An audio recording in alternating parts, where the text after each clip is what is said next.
All right dear, hello hello. हाँ जी, वापस आ गया हूं मैं आपके मैराथन को लेके, बचे हुए पार्ट को लेके।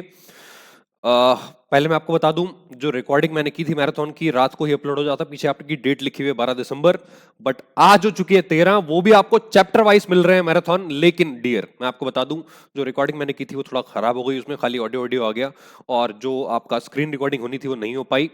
बट स्टिल अभी भी टाइम है, ये करके चले जाओ, विद इन आवर्स आपके सारे चैप्टर अपलोड हो जाएंगे, मैं आपको बता रहा हूं। तो आप एक काम करो, मेरे साथ जल्दी से कंसाइनमेंट पे आ जाओ। मैं आपको लेके चलता हूं डियर आपके बचे हुए पार्ट पे। तो आ जाओ मेरे साथ। कहाँ गया आपका बचा हुआ पार्ट? हाँ, मैं बीच बीच में डियर आपका स्क्रीन चेक करता रहूंगा कि रिकॉर्डिंग सही से हो रही है कि नहीं, क्योंकि वरना लास्ट टाइम की तरह गड़बड़ हो जाएगी। पहले स्क्रीन आपकी रिकॉर्ड नहीं हुई थी, ठीक है? तो यहां पे डियर आपका खोल लेते हैं बोर्ड और शुरू करते हैं चैप्टर आपका कंसाइनमेंट। मैं एक बार आपको थोड़ा सा रिमाइंड करा देता हूं कि जो आपका पहले मैं करा चुका हूं डियर। आपके पहले जो चैप्टर हो चुके हैं, एक बार मैं आपको दिखा देता हूं कौन कौन से चैप्टर हो चुके हैं। अगर आपने अभी तक नहीं देखे हैं तो जाके एक बार प्लीज देख लेना। ये वो चैप्टर्स हैं जो मैं ऑलरेडी कवर कर चुका हूं, ठीक है? ये आपका accounting fundamentals, double entry, cash book, BRS, dep और आपका रेक्टिफिकेशन, बिल्स ऑफ एक्सचेंज, ये सारे चैप्टर मैं आपको ऑलरेडी करा चुका हूं। अब हम शुरू करेंगे आपका चैप्टर कंसाइनमेंट, ठीक है? तो कंसाइनमेंट में जितनी बातें मैंने यहां पे लिखी है डियर, इसके बाहर कुछ नहीं आएगा। और कुछ बातें मैं अपने हाथ से भी आपको लिखवाऊंगा, उसका स्क्रीनशॉट आपको ले लेना है, या फिर आपको एक काम करना है, वीडियो पॉज करके उसको नोट कर लेना है। बहुत छोटी छोटी बातें, एग्जांपल्स हैं, वो आपके एग्जाम में डेफिनेटली आ सकते हैं, क्योंकि कॉन्सेप्ट मेरे नोट्स और जो मैं लिखवाऊंगा वो उसके बाहर डियर कुछ नहीं आएगा, गारंटी के साथ। तो शुरू करते हैं। चैप्टर है आपका कंसाइनमेंट। कंसाइनमेंट, सबसे पहले मतलब समझते हैं कंसाइनमेंट का मतलब क्या होता है डियर। देखो, कंसाइनमेंट का मतलब होता है आपका when where one person sends goods to another person on commission basis, on the basis that the goods will be sold on at the risk of former, it is called consignment sale। इसका मतलब क्या होता है कि मान लो x ने y को माल भेजा, x दिल्ली में बैठा है और y आपका मान लो जयपुर में, ठीक है, जयपुर में। तो y को आपने क्या किया, माल भेजा जयपुर में कमीशन बेसिस पे आगे सेल करने के लिए, ठीक है? और यहां पे रिस्क जो उठाएगा वो है आपका मिस्टर एक्स। तो अगर एक पार्टी दूसरी पार्टी को माल भेजती है आगे बेचने के लिए कमीशन बेसिस पे, रिस्क उठा के, उसको बोलते हैं कंसाइनमेंट सेल। तो एग्जाम में क्वेश्चन बन सकता है एमसीक्यू का कि what do you mean by consignment sale. तो आपको जो 4 डेफिनेशन दी होंगी उसमें आपको लिखना है कि जब एक पर्सन आपका गुड सेंड करता है फॉर्मर के रिस्क पे, तो उसको कंसाइनमेंट सेल बोलते हैं। ये आपका कंसाइनमेंट। और ये बात आप ऑलरेडी जानते हो, भेजने वाले को आपका कंसाइनर बोलते हैं, और जो पार्टी रिसीव करती है गुड्स को उसको हम कंसाइनी कहते हैं, ठीक है? और कुछ इंपॉर्टेंट पॉइंट्स आपके कंसाइनर को लेके आपके एग्जाम में एमसीक्यू बेस्ड बन सकते हैं। वो क्या बनेंगे? पहला, the sale proceeds belong to him. 4 option देगा, सेल प्रोसीड्स किसको बिलोंग करती हैं, किसकी सेल होती है एक्चुअली में। बेचता भले ही कंसाइनी है, वाई ने बेचा माल, लेकिन वो सेल किसको बिलोंग करती है, किसकी सेल है डियर? वो एक्स की सेल मानी जाएगी, क्योंकि वाई जो बेच रहा है वो एक्स के बिहाफ पे ही माल बेच रहा है, ठीक है? तो sale belongs to consignor. He buys the goods, भैया माल एक्स ने खरीदा है, वाई को तो भेजा है माल एक्स ने, वाई आगे बेचेगा। तो माल खरीदा किसने था? आपके एक्स ने, कंसाइनर ने। Consignor bears the risk dear, ultimate risk किसके पास होता है? कंसाइनर के पास, क्योंकि बिजनेस ही कंसाइनर का है।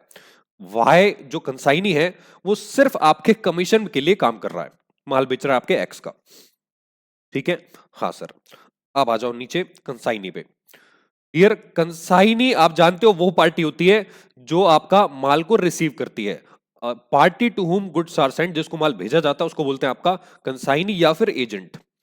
यहां पे एक बहुत इंपॉर्टेंट बात है डियर, जो आपका कंसाइनी होता है वो आपका एजेंट होता है। सर एजेंट का मतलब?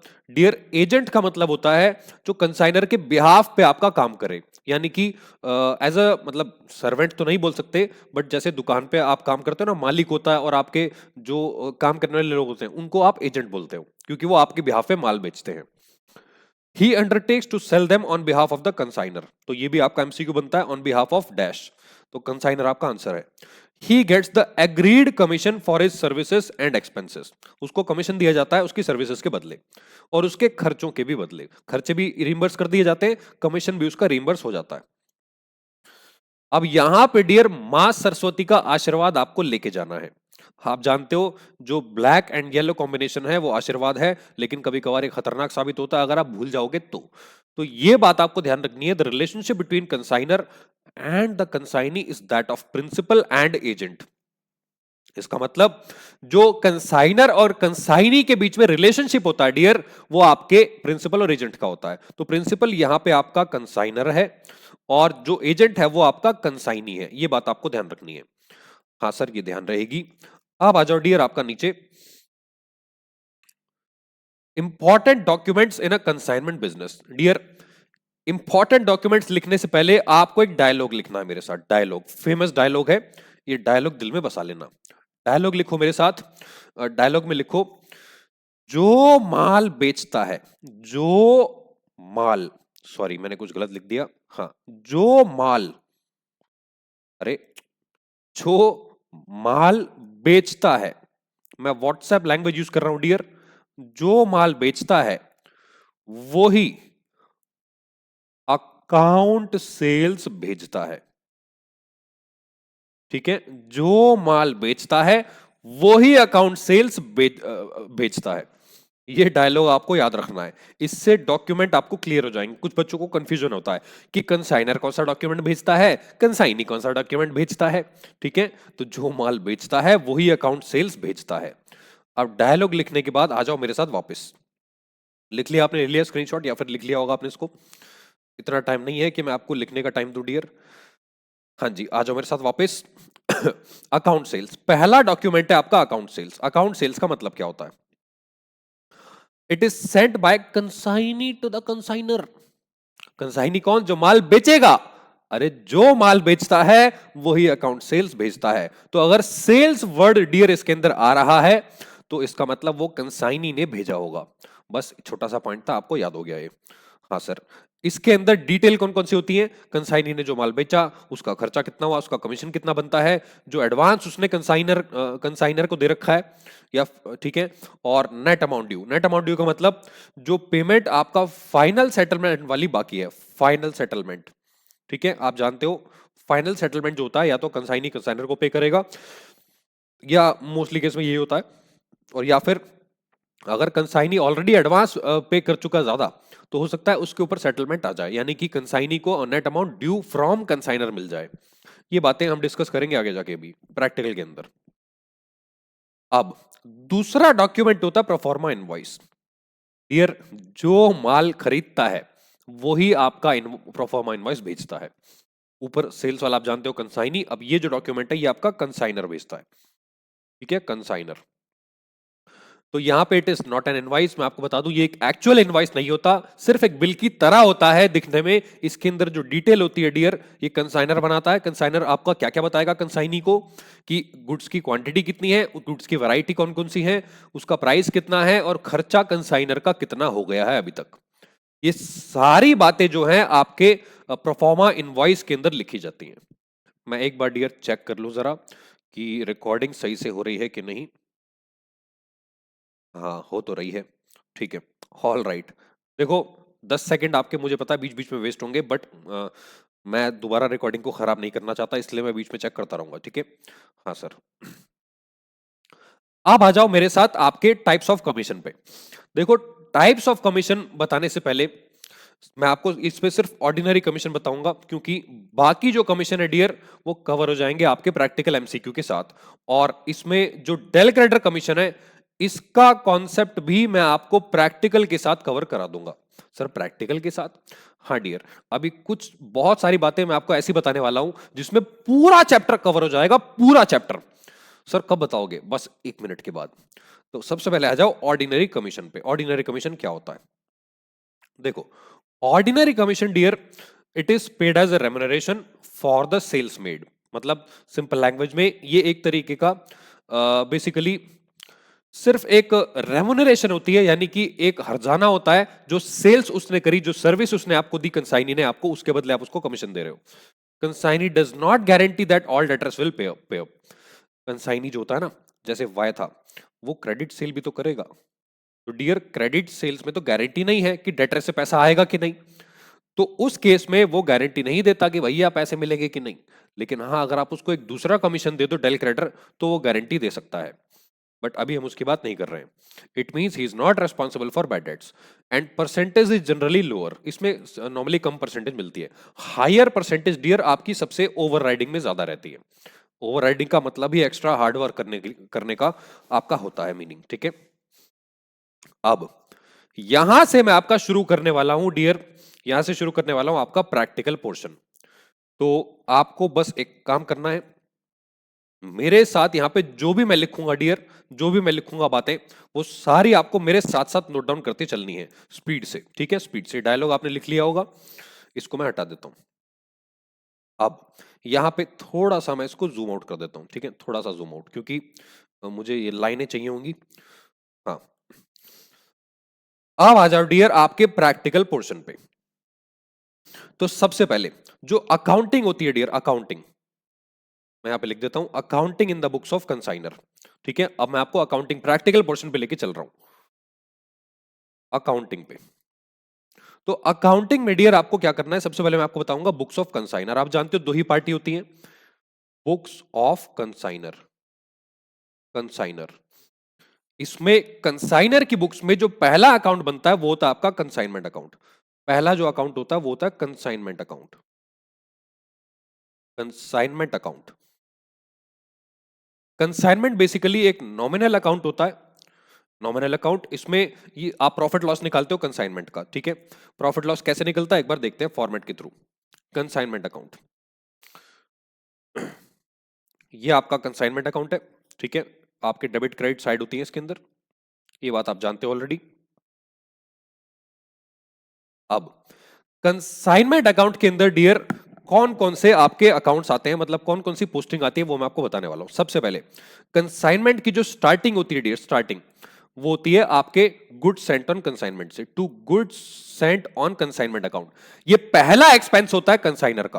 भाई एक्स अगर वाई को माल भेजेगा गुड्स, तो सबसे पहला खर्चा एक्स का कौन सा हो गया, गुड्स सेंट ऑन कंसाइनमेंट। और इसको यूजुअली कॉस्ट पे रिकॉर्ड किया जाता है, ठीक है, कॉस्ट पे, goods sent on consignment. Dear दूसरा, माल भेजने के लिए एक्स को कुछ खर्चा करना पड़ता है, तो यहां पे उसके बाद आएंगे इसके एक्सपेंसेस। एक्सपेंस एक्सपेंस के नाम से रिकॉर्ड नहीं होते, जो खर्चा यहां पे लिमिटेड रिकॉर्ड्स क्योंकि प्रिपेयर हो रहे हैं, तो जो खर्चा एक्स पे करेगा कंसाइनमेंट पे वो डायरेक्टली यहां पे लिख देगा to bank account, to bank account. या फिर आपका आउटस्टैंडिंग एक्सपेंसेस, अगर इसने अभी तक पेमेंट नहीं करी है तो। ये है आपके कंसाइनमेंट के सारे एक्सपेंसेस। जो एक्सपेंस कंसाइनर पे करेगा ध्यान रखना, वो टू बैंक के नाम से यहां पे रिकॉर्ड हो जाएंगे। इसके बाद डियर जो कंसाइनी खर्चा करेगा वो भी कंसाइनमेंट के डेबिट साइड में ही आप रिकॉर्ड करते हो, तो टू कंसाइनी के नाम से यहां पे वो रिकॉर्ड हो जाएगा। जैसे यहां पे कंसाइनी का नाम क्या था, वाई, तो वाई के नाम से आप क्या करोगे, उसको रिकॉर्ड कर लेंगे। और वाई के नाम से डियर जो भी खर्चा वाई करेगा, जो कमीशन वाई का बनता है, और अगर बैड डेट्स का लॉस होता है बिना डेल क्रेडिटर कमीशन के, वो तीनों आपके पॉइंट्स यहां पे कवर होंगे वाई के नाम से डेबिट साइड में। यहां पे ये सारा खर्चा डियर कंसाइनर को बिलोंग करता है, और सारा खर्चा जो कंसाइनी करेगा वो कंसाइनमेंट अकाउंट में कंसाइनी के नाम से ही आएगा। तो सबसे पहले तो इसका एक्सपेंसेस, ठीक है, एक्सपेंसेस, और कंसाइनी का जो कमीशन होता है, कमीशन, और बैड डेट्स का खर्चा, बैड डेट्स का लॉस। बट एक बात यहां पे मैं आपको बता दूं, ये बैड डेट्स यहां पे तभी आएगा जब आप डेल क्रेडिटर कमीशन उसको अलाउ नहीं करेंगे। इसका मतलब आपने क्या किया है, नो डेल क्रेडिटर, मतलब आपने उसको डेल क्रेडिटर कमीशन नहीं दिया, और फिर बैड डेट्स का लॉस हो गया, डेटर्स पैसे लेके भाग गए, तो उस केस में डियर इस लॉस को आप कंसाइनमेंट अकाउंट पे यहां पे रिकॉर्ड करेंगे, अगर आपने डेल क्रेडिटर कमीशन नहीं दिया है तो। बट अगर दिया है तो यहां पे वो रिकॉर्ड नहीं होगा। अगर आपने डेल क्रेडिट दे दिया है तो फिर आपका खर्चा थोड़ी है, वो तो कंसाइनी अपने ऊपर झेलेगा, तो वो आप यहां पे रिकॉर्ड नहीं करेंगे अगर आप डेल क्रेडिटर कमीशन अलाउ कर चुके हो तो। ये बात आपको ध्यान रखनी है। अब आते हैं डियर आपके अगले पॉइंट पे, अगले पॉइंट पे देखो, सारे खर्चे रिकॉर्ड करने के बाद जब कंसाइनी माल बेचेगा तो क्रेडिट साइड में सेल्स रिकॉर्ड होगी कंसाइनी के नाम से, बाय कंसाइनी, ठीक है, सेल्स, सेल्स। अब सेल चाहे कैश में हो चाहे आपकी क्रेडिट में हो, उससे कोई फर्क नहीं पड़ता डियर।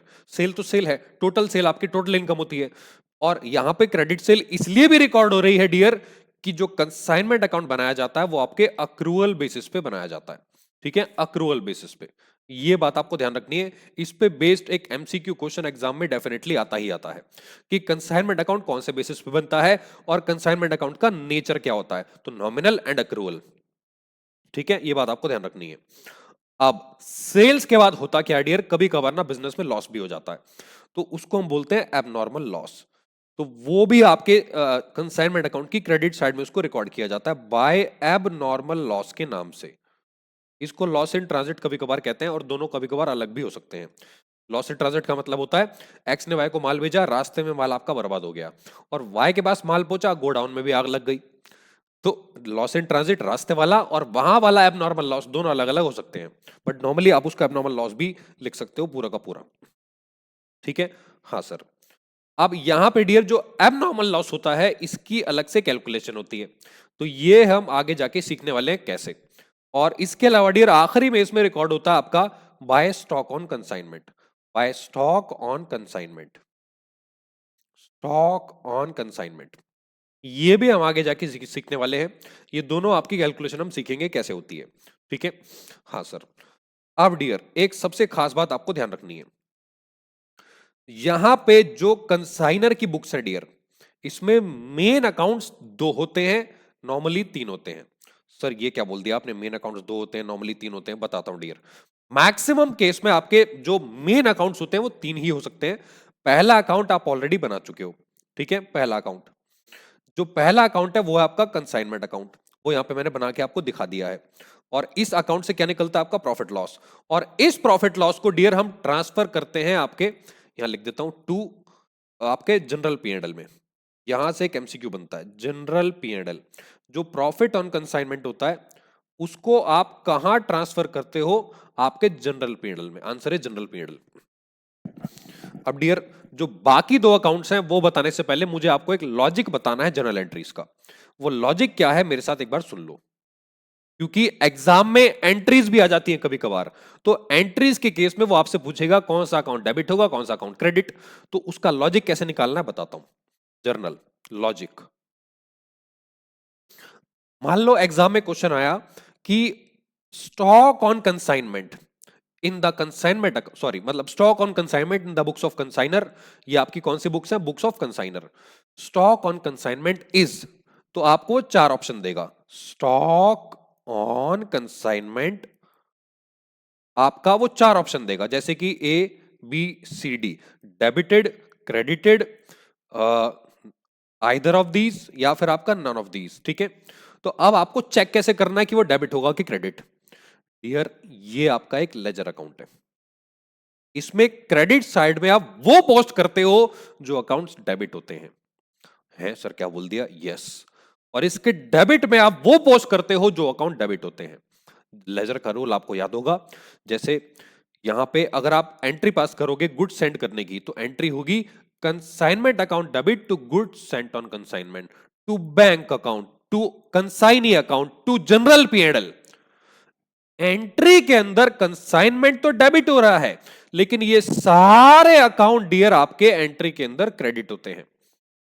सेम वे में इसका उल्टा, यहां पे consignee account debit, abnormal loss account debit, stock on consignment account debit, to consignee, to consignment.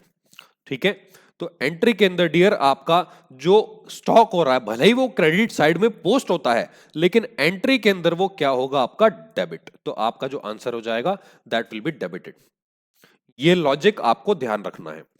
हाँ सर ये ध्यान रहेगा। अब डियर एक काम करते हैं, इसको मैं थोड़ा सा हटा देता हूं, आप इतने 2-4 सेकंड का मैं पॉज ले रहा हूं यहाँ पे एक अमृत पीने के लिए। आप इसका स्क्रीनशॉट ले लो, क्योंकि ये साइड में जो भी लिखा है मैं इसको हटाने वाला हूं, मुझे यहाँ पे दो अकाउंट और बनाने हैं ताकि एक ही स्क्रीन पे आपको मैं क्रॉस पोस्टिंग दिखा पाऊं। अरे बाप रे ये तो बहुत गर्म है, इतने बोर्ड चेक कर लेते हैं। हाँ तो रिकॉर्डिंग तो हो रही है। ऑल राइट डियर, हाँ, तो हम थे आपके लेजर अकाउंट्स पे कंसाइनर की बुक्स में। अब यहां पे मैं इसको हटा देता हूं, ये जो लिखी है मैंने चीजें यहाँ पे, ठीक है। ये अक्रूवल बेसिस भी हटा देता हूं क्योंकि मेरे को थोड़ा सा वो चाहिए स्पेस। हाँ जी, बुक्स ऑफ कंसाइनर में लिख देता हूं यहाँ पे, ठीक है। बुक्स ऑफ आपका कंसाइनर, लो जी। अब यहां पे डियर जो बाकी दो अकाउंट्स होते हैं वो होता है आपका, एक अकाउंट होता है आपका goods sent on consignment account, ठीक है। Goods sent on consignment account एक ही लाइन में वैसे ही कंप्लीट हो जाएगा, इसको ज्यादा बड़ा बना दिया मैंने। गुड्स सेंट ऑन कंसाइनमेंट एक ही लाइन में आ जाएगा। देखो, आपने कंसाइनमेंट अकाउंट में डेबिट साइड में लिखा है to good sent on consignment, तो गुड सेंट के क्रेडिट साइड में आएगा आपका बाय कंसाइनमेंट। बाय कंसाइनमेंट, मान लो आपने 1 लाख रुपए का माल भेजा था। अब आपको एक बात ध्यान रखनी है, ये जो गुड सेंट ऑन कंसाइनमेंट है, एमसीक्यू में क्वेश्चन आता है कि ये किस नेचर का अकाउंट है। डियर, ये आपका रियल अकाउंट है। गुड्स है ना भाई, माल है, स्टॉक, तो ये आपका रियल अकाउंट होता है। और जो भी आपका स्टॉक होता है वो प्रॉफिट लॉस निकालने के लिए उसको आपको ट्रेडिंग अकाउंट में डालना पड़ता है। सर कहां पे? ट्रेडिंग। तो डेबिट साइड में जो बैलेंसिंग फिगर आएगी, मतलब जो भी आपका टोटल माल आपने भेजा वो सारा आपका ट्रेडिंग में ट्रांसफर हो जाएगा। और इसमें एग्जाम में क्वेश्चन आता है कि कहां पे ये ट्रांसफर होता है, तो जनरल ट्रेडिंग उसका आंसर होगा, ठीक है। जनरल ट्रेडिंग में बैलेंसिंग फिगर, ये बात आपको ध्यान रखनी है, ठीक है। हाँ सर। अब डियर अगला अकाउंट, अगला जो अकाउंट होता है वो आपका abnormal loss account. Abnormal loss account, dear abnormal loss में आपको ये ध्यान रखना है कि ये पहले तो एक तरीके का लॉस अकाउंट है, और इसको बनाने के लिए बहुत सिंपल मेथड है, बहुत कुछ नहीं करना आपको, बस ये चेक करना है आपको कितना लॉस हुआ था, ठीक है। कितना लॉस आपको हुआ है। अरे ये लाइन कहां से चलेगी? हाँ ठीक है, ऑल राइट डियर। तो एबनॉर्मल लॉस में आपने क्या किया था, कंसाइनमेंट अकाउंट में इसको क्रेडिट किया था। अब ये डेबिट साइड में रिकॉर्ड होगा टू कंसाइनमेंट के नाम से, टू कंसाइनमेंट। तो मान लो आपका 50,000 रुपीज का लॉस हुआ था, ठीक है, ये आपने निकाला था 50,000। अब 50,000 में डियर मान लो आपको इंश्योरेंस क्लेम रिसीव हो गया कंपनी से 10,000 रुपए का। भाई आपको एबनॉर्मल लॉस होता है तो आप जानते हो ये बात कि आप इंश्योरेंस अगर आपने करा रखा है तो इंश्योरेंस कंपनी आपको पैसे दे देती है। तो मान लो आपको इंश्योरेंस क्लेम रिसीव हो गया कंपनी से, तो आपको क्या लिखना है, by bank account credit side में आपका लॉस रिड्यूस हो जाएगा। ये लॉस है, एक नॉमिनल अकाउंट है, डेबिट साइड में लॉस पैदा होगा, क्रेडिट साइड में लॉस खत्म होगा, ट्रांसफर होगा। तो आपको इंश्योरेंस क्लेम क्या हुआ, रिसीव हो गया, रिसीव हो गया। अरे रिसीव में अमाउंट क्यों लिखा आपने, मतलब अमाउंट क्यों नहीं लिखा? लिखता हूं डियर, अमाउंट लिख देता हूं, मेरा पर्पस कुछ और था वहां पे ये लिखने का। यहां पे मान लो आपको 10,000 रुपीज का अमाउंट मिल गया। डियर ये तब आएगा जब आपको इंश्योरेंस क्लेम रिसीव हो चुका है। अगर इंश्योरेंस क्लेम एडमिट हुआ है तो एडमिट के केस में यहां पे इंश्योरेंस कंपनी का नाम आएगा, ठीक है, एडमिटेड। मैं लिख देता हूं यहां पे पूरा एडमिटेड, ठीक है। अगर इंश्योरेंस कंपनी नहीं लिखा तो इंश्योरेंस क्लेम लिख देना, दोनों एसेट बन के पैदा हो सकते हैं। तो एडमिटेड तब आएगा, एडमिटेड होगा तो इंश्योरेंस कंपनी का नाम आएगा, रिसीव हो गया होगा तो डायरेक्टली बाय बैंक अकाउंट आप लिख सकते हो 10,000। और बचा हुआ जो बैलेंसिंग फिगर है वो आपको आपके प्रॉफिट एंड लॉस अकाउंट में डाल देना है, ठीक है। बैलेंसिंग फिगर ये आपका 40,000 रुपए P&L में चला जाएगा। P&L में इसको क्या कर देंगे, आपका टू प्रॉफिट एंड मतलब टू आपका abnormal loss debit P&L account में, बट P&L हमें नहीं बनाना यहाँ पे, ठीक है। तो ये बात आपको ध्यान रखनी है। ये था आपका तीसरा अकाउंट, ये मैक्सिमम अकाउंट्स थे जो कंसाइनर की बुक्स में बन सकते हैं। यहां पे खत्म होता है आपका कंसाइनर की बुक्स, लेकिन कुछ कैलकुलेशन हमने छोड़ दी थी, एक आपकी स्टॉक की कैलकुलेशन, एक आपकी एबनॉर्मल लॉस की, और एक नॉर्मल लॉस भी होता है डियर। तो तीनों केसेस को सीखेंगे आपके प्रैक्टिकल एग्जांपल्स के साथ। एक काम करो, इस पूरे का स्क्रीनशॉट ले लो या फिर इसको नोट डाउन कर लो वीडियो पॉज करके, और मैं आपको लेके चलता हूं आपकी कैलकुलेशन पे एबनॉर्मल लॉस की। हाँ सर, यहां तक तो सारी बातें क्लियर हो गई। हमें याद आ गया जो आपने पढ़ाया था, हमें याद आ गया जो हमने पढ़ा था, आपने कहीं से भी पढ़ा हो वो मैटर नहीं करता। तो ये था आपका कंसाइनर की बुक्स, ठीक है। हाँ सर। अब आ जाओ मेरे साथ आपके कैलकुलेशन पे, कैलकुलेशन पे। तो कैलकुलेशन सबसे पहले सीखते हैं आपकी एबनॉर्मल लॉस की। कैलकुलेशन ऑफ एबनॉर्मल लॉस, एब नॉर्मल लॉस।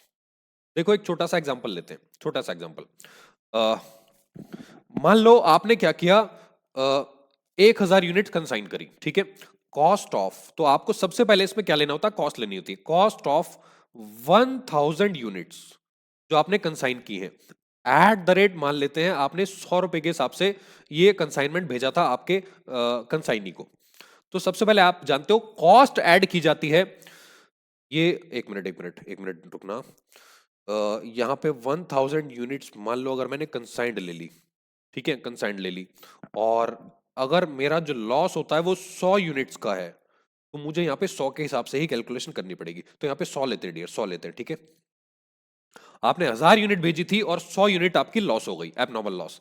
तो यहाँ पे 100 यूनिट्स का लॉस हम लेंगे एट द रेट 100 ईच। ये आ गया यहाँ पे 10,000, ठीक है, 10,000। मैं यहाँ लाइन खींच देता हूं। अब इसमें मैं ऐड करूंगा सबसे पहले proportionate expenses of consignor. Proportionate expenses of consignor, consignor के मेजॉरिटी केस में सारे एक्सपेंसेस नॉन रेकरिंग नेचर के होते हैं, एक ही बार होते हैं।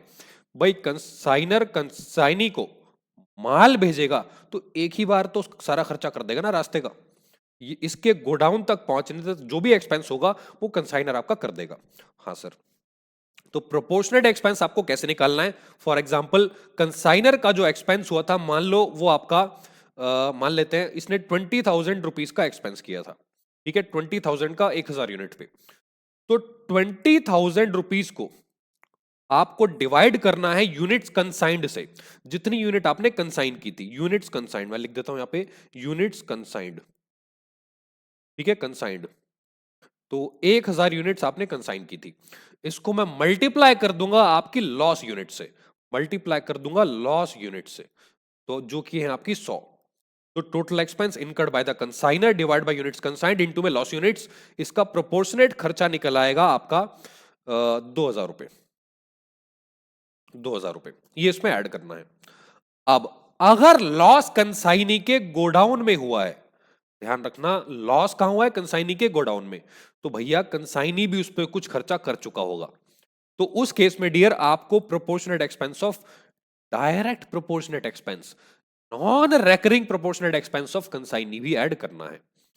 हाँ सर वो क्या होता है बताओ जल्दी से, देखो यहां लिखो non recurring proportionate expense of आपका कंसाइनी।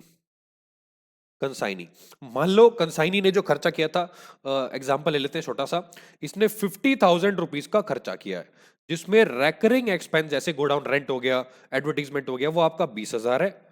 और बाकी इसने लोडिंग अनलोडिंग दिया, माल उतरवाया, उसका खर्चा इसने 30,000 किया। तो नॉन रेकरिंग का मतलब जो एक ही बार होता है, एक ही बार।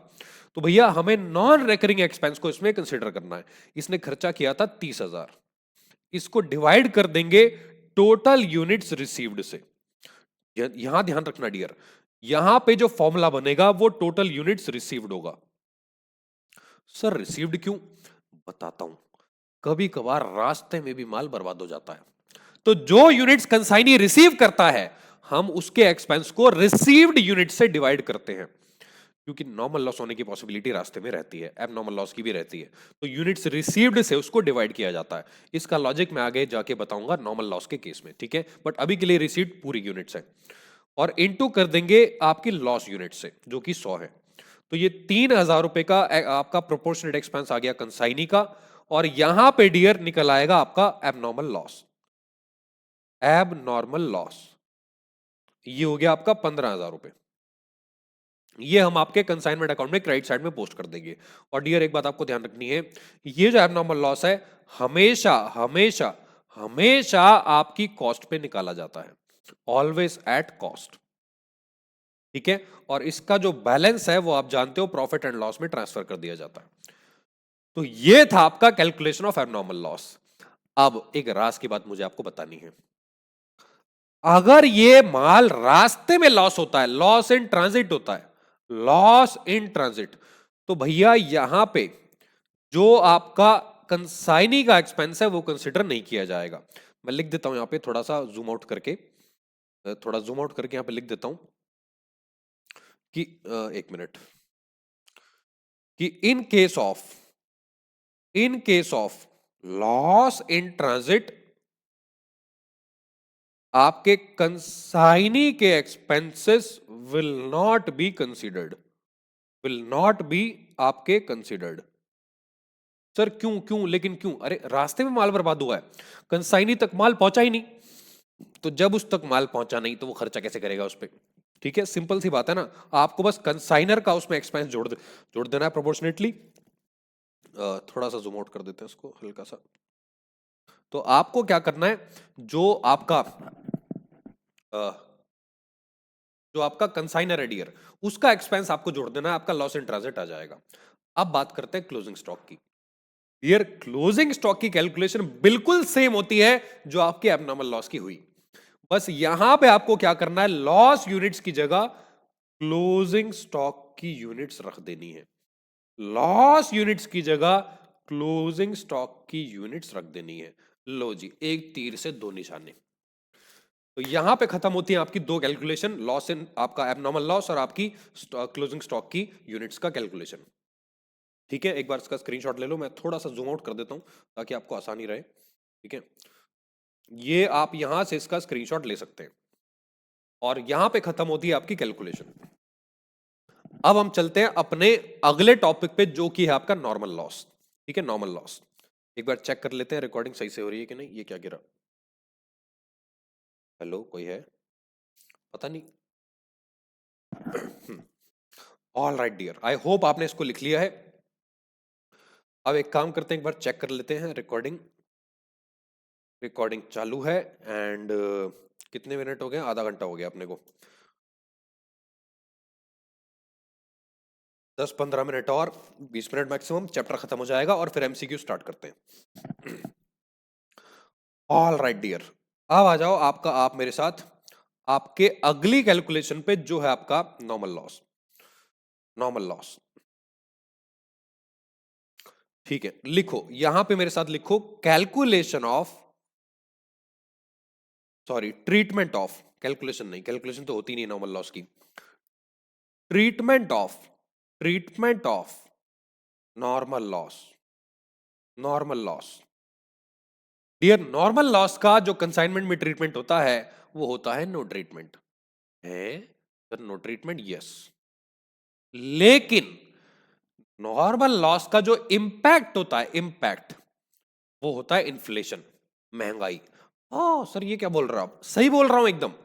It inflates, it inflates the cost of stock on consignment. ये क्या करता है?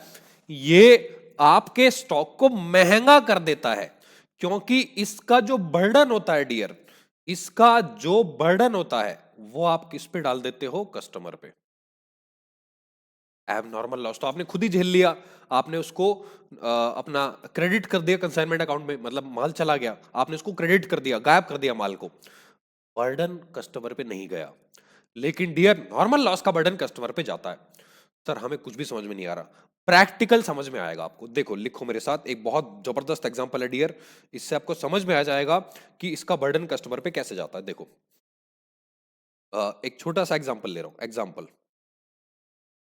मान लो जैसे ये आपकी यूनिट्स है, ठीक है, और ये आपका अमाउंट हो गया, अमाउंट, ये आपका अमाउंट है और यहां आ जाएंगी आपकी यूनिट्स।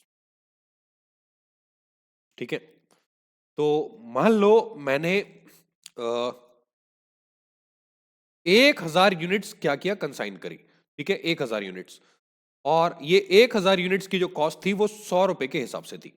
तो 1000 इंटू 100 रुपए जब मैं कंसाइन करूंगा डियर, तो उसका कंसाइनमेंट की कॉस्ट आएगी 1,00,000 रुपए। ठीक है, ये आपका टोटल मेथड है।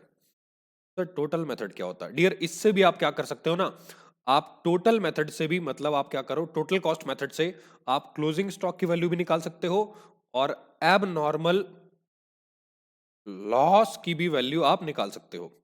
ठीक है, हाँ सर। तो यहां पे आपने क्या किया, जो यूनिट्स कंसाइन करी उसकी कॉस्ट आ रही है 1,00,000 रुपए। अब यहां पे मैं जोड़ूंगा आपके कंसाइनर कंसाइनर के प्रोपोर्शनेट, मतलब कंसाइनर के आपके टोटल एक्सपेंसेस। मान लो कंसाइनर ने यहाँ पे 40,000 रुपीज का एक्सपेंस किया और यहाँ पे कंसाइनी ने भी कुछ एक्सपेंस किया, उस तक माल पहुंच गया है, माल उस तक पहुंच गया है, ठीक है। कंसाइनी का जो एक्सपेंस हो रहा है वो आपका मान लो वो भी 40,000 है। हाँ सर, ठीक है। तो यहां पे डियर जो टोटल कॉस्ट ऑफ, टोटल, मैं इसको थोड़ा इधर लिख देता हूं, तो इधर कैसे करना है भाई, हेलो हेलो, सिलेक्ट कैसे करना है, अच्छा यहां से सिलेक्ट होगा। डियर ये जो टोटल कॉस्ट है आपकी, अरे अरे अरे अरे अरे, पूरा सिलेक्ट करना है चाचा, छोड़ो दोबारा लिख देता हूं। हाँ ये नया बोर्ड है मेरे लिए तो उसको यूज होने में टाइम लगेगा। Total cost of, total cost of आपका यूनिट्स कंसाइंड, ठीक है, ये आपने जो यूनिट्स कंसाइन करी इसकी टोटल कॉस्ट आ रही है 1,80,000, 1,80,000। अब यहां पे डियर ये जो यूनिट्स है वो 1,000 है। तो अगर आप ध्यान से देखो जो आपकी कॉस्ट पर यूनिट आ रही है, कॉस्ट पर यूनिट वो कैसे आएगी, 1,80,000 डिवाइडेड बाय 1,000, तो आपकी जो कॉस्ट पर यूनिट आ रही है वो 180 रुपीज है। अब इसमें आप डायरेक्टली क्या कर सकते हो, इसमें जैसे क्लोजिंग स्टॉक की यूनिट 100 यूनिट बच गई तो मल्टीप्लाई करोगे 180 से, आपका क्लोजिंग स्टॉक आ जाएगा। एबनॉर्मल लॉस की यूनिट्स को मल्टीप्लाई करोगे, आपका एबनॉर्मल लॉस आ जाएगा। और यहां ध्यान रखना कंसाइनी के जो एक्सपेंस है वो आपके नॉन रिकरिंग होने चाहिए, टोटल वाले नॉन रिकरिंग, ठीक है। अब यहां रुक जाओ जरा, मुझे बताओ आपकी कॉस्ट पर यूनिट कितनी है सर, 180। मान लो मान लो मान लो मान लो अज्यूम कर लो, अज्यूम्ड कि आपका नॉर्मल लॉस हो गया, मान लो आपकी 100 यूनिट्स, ठीक है, 100 यूनिट्स। तो डियर मैं क्या करूंगा, मैं यहां से माइनस कर दूंगा 100 यूनिट्स, इस यूनिट्स में से नॉर्मल लॉस कम हो जाएगा और आपके पास यूनिट्स बचेंगी 900, लेकिन आपकी कॉस्ट में कोई ट्रीटमेंट नहीं होगा। ऊपर लिखा हुआ है नॉर्मल लॉस का नो ट्रीटमेंट, तो आपका यूनिट्स तो कम हो गई, उड़ गई, कुछ भी इवेपोरेट हो गई, और आपके पास जो यूनिट बच, मतलब अमाउंट बचा है वो 180 ही है अभी भी, ठीक है, 180 ही है। वो कहां से होगा आपका, हाँ, 180। अब अगर आप डियर ध्यान से कॉस्ट निकालो तो अब आपकी जो कॉस्ट पर यूनिट आएगी after normal loss, after normal loss वो देखो कितनी आएगी, 1,80,000 डिवाइडेड बाय 900, तो ये आ रहा है आपका 200 रुपए पर यूनिट, पर यूनिट। और मैंने आपको बताया था कि नॉर्मल लॉस का इंपैक्ट जो होता है डियर वो इन्फ्लेट कर देता है, 180 रुपए से बढ़ के इसकी जो कॉस्ट हो गई वो 200 रुपए पर यूनिट हो गई। अगर आप 200 रुपए को मल्टीप्लाई करोगे क्लोजिंग स्टॉक की यूनिट से तो भैया ये तो स्टॉक ऑन कंसाइनमेंट को बढ़ा ही देगा ना, और जब आपका क्लोजिंग स्टॉक बढ़ा हुआ आएगा तो उसको आप बेचोगे भी और महंगा, और जब आप और महंगा बेचोगे तो कस्टमर किस बर्डन किस पे आएगा, आपके कस्टमर पे। ये था आपका नॉर्मल लॉस। नॉर्मल लॉस को कंसाइनमेंट में रिकॉर्ड नहीं किया जाता, not recorded in consignment account, not recorded in consignment account. तो आपके एमसीक्यू में क्वेश्चन आएगा तो आपको ये इस पे टिक करना है। और अगर आप आपसे एमसीक्यू में पूछ लिया कि नॉर्मल लॉस का जो इंपैक्ट होता है वो क्या होता है, वो होता है आपके क्लोजिंग स्टॉक के जो कॉस्ट है उसको इन्फ्लेट करना, ठीक है। लेकिन ये इन्फ्लेशन वाला जो पॉइंट है ना, ये इंटरमीडिएट लेवल वालों को सिखाया जाता है, यहाँ पे सिखाया नहीं जाता। मैंने आपको बता दिया, जब आप इंटर में आओगे बस आप बोलोगे कि ये तो हमने सब कुछ पढ़ रखा है। हाँ सर, तो यहाँ पे खत्म होता है आपका नॉर्मल लॉस का ट्रीटमेंट, ठीक है। अब इसका स्क्रीनशॉट आप ले सकते हो और फिर मैं आपको डियर लेके चलता हूँ आगे, आगे लेके चलता हूँ अगले कॉन्सेप्ट पे, आखिरी कॉन्सेप्ट जो कंसाइनर की बुक्स में होता है, आखिरी कॉन्सेप्ट। हाँ डियर मैं आपको बता दूं ये सारे एग्जाम्पल्स को बनाने में बहुत टाइम लगता है, और लेकिन मजा बड़ा आता है। मतलब मजा तब आता है जब बच्चों तक ये वीडियो पहुंच जाता है, उससे पहले तो बस क्या ही बताऊं आपको, क्या ही मजा आता है। ऑल राइट, आई होप आपने इसको कर लिया है, बताओ ना यार कर लिया क्या आपने। आप में से कुछ बच्चे लल्लू लाल हैं, मेहनत नहीं कर रहे हैं, उनको लग रहा है हलवा है फाउंडेशन का एग्जाम, इंटर में पता लगेगा आपको। जो बच्चे पढ़ रहे हैं मेहनत कर रहे हैं बार बार मेरे को मैसेज कर रहे हैं कि सर दो दो वीडियो दो, बस उसमें से भी कुछ लल्लू लाल है, बस वीडियो मांग रहे हैं, पढ़ नहीं रहे। ऑल राइट डियर, एक बार चेक कर लेते हैं, चालू है। हाँ, तो अब आ जाओ आप मेरे साथ आपके आखिरी कॉन्सेप्ट पे, लास्ट कॉन्सेप्ट, लास्ट जो प्रैक्टिकल कॉन्सेप्ट है कंसाइनर की बुक्स में, या फिर आप कह सकते हो पूरे कंसाइनमेंट में, वो है आपका आ, वो है आपका वो है आपका fall in the market value, fall in the market value. देखो मैं आपको बताऊं, मॉड्यूल में इसका कोई क्वेश्चन अलग से आपको नहीं दिया है स्पेसिफिकली, लेकिन एमसीक्यू में आ सकता है। तो वो कैसे आएगा, मैं एक छोटे से एग्जांपल से आपको समझाता हूं। देखो छोटे से एग्जांपल से, मैं यहां बीच में लाइन खींच देता हूं।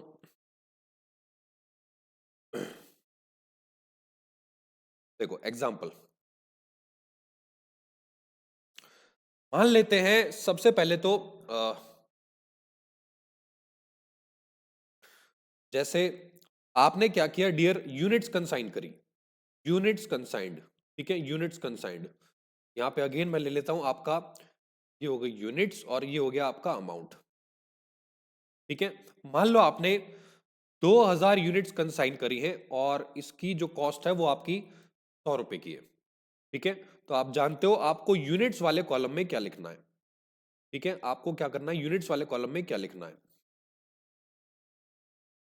यूनिट्स वाले कॉलम में आएगा आपका 2000, ठीक है, 2000, और अमाउंट में आ जाएगा आपका 2 लाख। भाई 100 रुपए से मल्टीप्लाई करोगे तो 2 लाख हो जाएगा ना। हाँ सर। अब मान लो डियर आपके जो यहाँ पे कंसाइनर का एक्सपेंस हुआ, ठीक है, कंसाइनर का एक्सपेंस, कंसाइनर का एक्सपेंस मान लेते हैं वो आपने किया, वो आपने किया 30,000, और आपके जो कंसाइनी ने एक्सपेंस किया नॉन रेकरिंग, वो था आपका 20,000। तो आपकी जो टोटल कॉस्ट ऑफ कंसाइनमेंट हो जाती है यहां पे, वो हो जाती है आपकी 2.5 लाख रुपए, ठीक है, 2.5 लाख, और ये यूनिट्स थी आपकी 2000, 2000।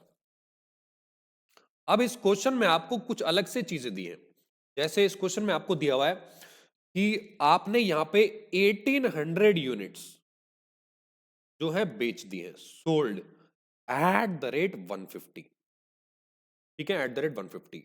और यहां पे जो कमीशन आप पे कर रहे हो, commission to consignee, commission to consignee, वो है आपका मान लो 10% ऑन सेल्स, 10% ऑन सेल्स, ठीक है। तो अगर मैं आपसे पूछूं कि यहां पे कॉस्ट ऑफ क्लोजिंग स्टॉक कैसे निकलेगा, कॉस्ट ऑफ क्लोजिंग स्टॉक, तो डियर बहुत आसान है, सारी कैलकुलेशन ऊपर ऑलरेडी मैं कर चुका हूं, ऑलरेडी मैं कर चुका हूं। कॉस्ट ऑफ क्लोजिंग स्टॉक बहुत आसानी से निकल आएगा। देखो आपकी जो कॉस्ट आ रही है 2.5 लाख रुपए है, तो मैं टोटल कॉस्ट जो 2.5 लाख रुपए की है उसको मैं डिवाइड कर दूंगा टोटल यूनिट्स कंसाइंड से, 2000 से, ठीक है, मल्टीप्लाई कर दूंगा आपकी क्लोजिंग स्टॉक की यूनिट से। भाई आपने 2000 में से 1800 यूनिट बेच दी, 1800 बेच दी, मुझे बताओ कितनी यूनिट्स बची। Sir 200 units. भाई आपने 2000 में से 1800 बेच दी, 200 बची, तो 2000 की कॉस्ट है 2.5 लाख। ये जो आप 2.5 लाख को जब आप 2000 से कैलकुलेटर से डिवाइड कर रहे हो, 2.5 लाख डिवाइड बाय 2000, अरे 2.5 लाख डिवाइड बाय 2000, तो डियर आंसर आ रहा है 125 रुपए पर यूनिट, आ रहा है कि नहीं आ रहा। और इसको मल्टीप्लाई कर दो 200 यूनिट से, इंटू 200 यूनिट से, तो आपका आंसर आ रहा है 25,000, 25,000, ठीक है सर। लेकिन ये तो हमें पता है, हाँ मुझे पता है। अब क्वेश्चन को थोड़ा सा मैं मॉडिफाई कर रहा हूं, ठीक है, क्वेश्चन मॉडिफाइड। क्वेश्चन में आपको गिवन है कि there is a fall in the market value, market value by 10%, by 10%। आपकी मार्केट वैल्यू जो है 10% से गिर गई डियर। अब जो आपको क्लोजिंग स्टॉक निकालना है वो ऐसे नहीं निकलेगा। जब मार्केट प्राइस में गिरावट आती है डियर, तो आपको यहां पे अकाउंटिंग स्टैंडर्ड 2 को फॉलो करना होता है। और पता है अकाउंटिंग स्टैंडर्ड 2 क्या कहता है, वो कहता है कि एज पर AS2, या तो कॉस्ट या फिर net realisable value whichever is lower, जो होगा वो यहां पे आपकी कॉस्ट हो जाएगी, whichever is lower. Sir ऐसे भी निकलता है? Yes dear. तो एक काम करते हैं, कॉस्ट आप ऑलरेडी निकाल चुके हो भैया, मार्केट वैल्यू का कॉस्ट से कोई लेने देना नहीं होता, तो कॉस्ट आप ऑलरेडी 25,000 रुपए की निकाल चुके हो, उसको मैं यहां पे डायरेक्टली लिख देता हूं 25,000, ठीक है। अब डियर एनआरवी कैसे निकलती है? एनआरवी का मतलब होता है आपका मार्केट प्राइस। मुझे बताओ मार्केट प्राइस कितना है? सर मार्केट प्राइस तो वो होता है ना जितने में बिकती है, तो कितने में बिकी थी? 150 रुपए में। आपने 1800 यूनिट बेची 150 रुपए में, और आपके पास जो क्लोजिंग स्टॉक की यूनिट्स है वो कितनी है? क्लोजिंग स्टॉक की यूनिट्स है आपके पास 200, तो 200 यूनिट्स का market price dear, market price का मतलब आपका सेलिंग प्राइस होता है, वो कितना है डियर? मार्केट प्राइस यहां पे निकल के आएगा, मैं यहां पे नीचे लिख देता हूं, market price is equal to 150 रुपए माइनस 10%, 135। सर ये कैसे आया? मैं नहीं कह रहा हूं, क्वेश्चन कह रहा है कि मार्केट वैल्यू गिर गई, तो जितने में बिक सकता था 150 था, लेकिन 10% से गिर गया, तो इसकी जो मार्केट प्राइस हो जाएगा 135 हो जाएगा। इसको मल्टीप्लाई कर दो 135 से, ठीक है, 135 से। अब मुझे बताओ कितना आ रहा है? सर ये आ रहा है 200 यूनिट्स इंटू में 135, 27,000 रुपए, 27,000। लेकिन डियर आपका इंस्टीट्यूट कहता है कि अगर बेचने के लिए आपको कोई खर्चा करना पड़ रहा है तो वो इसमें से माइनस कर दो। मुझे बताओ बेचने के लिए आपको क्या करना पड़ रहा है? कंसाइनी को कमीशन देना पड़ रहा है, और कमीशन कितना है आपका? 10% ऑन सेल्स। तो अगर ये 200 यूनिट बिकेंगी 135 रुपए के हिसाब से, तो भैया आपको इस पे कमीशन भी तो देना पड़ेगा, minus commission at the rate 10%। ये आपका इंस्टीट्यूट कहता है, जो कि लॉजिकल भी है डियर। तो 2700 रुपए का कमीशन आप इसमें से माइनस कर दो, निकल के आएगी आपकी नेट रियलाइजेबल वैल्यू 27,000 माइनस आपका 2700, तो 24,300 रुपए। अब मुझे बताओ इन दोनों में से आपका लोअर वैल्यू कौन सी है? सर ऑब्वियसली आपकी जो लोअर वैल्यू है वो है आपका 24,300। तो this is the closing stock का आपकी कॉस्ट। ये था आपका fall in the market value का कॉन्सेप्ट। यहां पे AS2 आपको लगाना है, कॉस्ट और एनआरवी। एनआरवी कैसे निकलता है? मार्केट प्राइस मल्टीप्लाई कर दो यूनिट्स को और माइनस कर दो उससे रिलेटेड एक्सपेंस यानी कि कमीशन, बेचने के लिए जो आपको कमान मतलब देना पड़ रहा है। ये था आपका concept fall in the market value, आखिरी कॉन्सेप्ट था। इसको वीडियो पॉज करके नोट कर लो, स्क्रीनशॉट ले लो, या फिर मैं आपको लेके चलता हूं वापस नोट्स पे, और खत्म करते हैं आपका चैप्टर कंसाइनमेंट। मजा आ गया। एक बार मजा चेक कर लेते हैं कि मजा आ रहा है कि नहीं। हाँ डियर मजा आ रहा है और हो रहा है सब। ऑल राइट डियर, तो आई होप यहां तक आपने कॉन्सेप्ट्स को एंजॉय किया, मजा आया।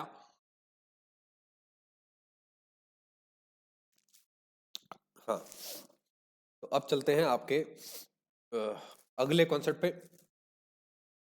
मतलब नोट्स के ऊपर वापस चलते हैं। आ जाओ।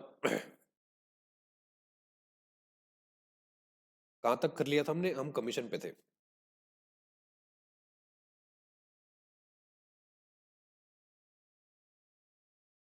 ये रहा।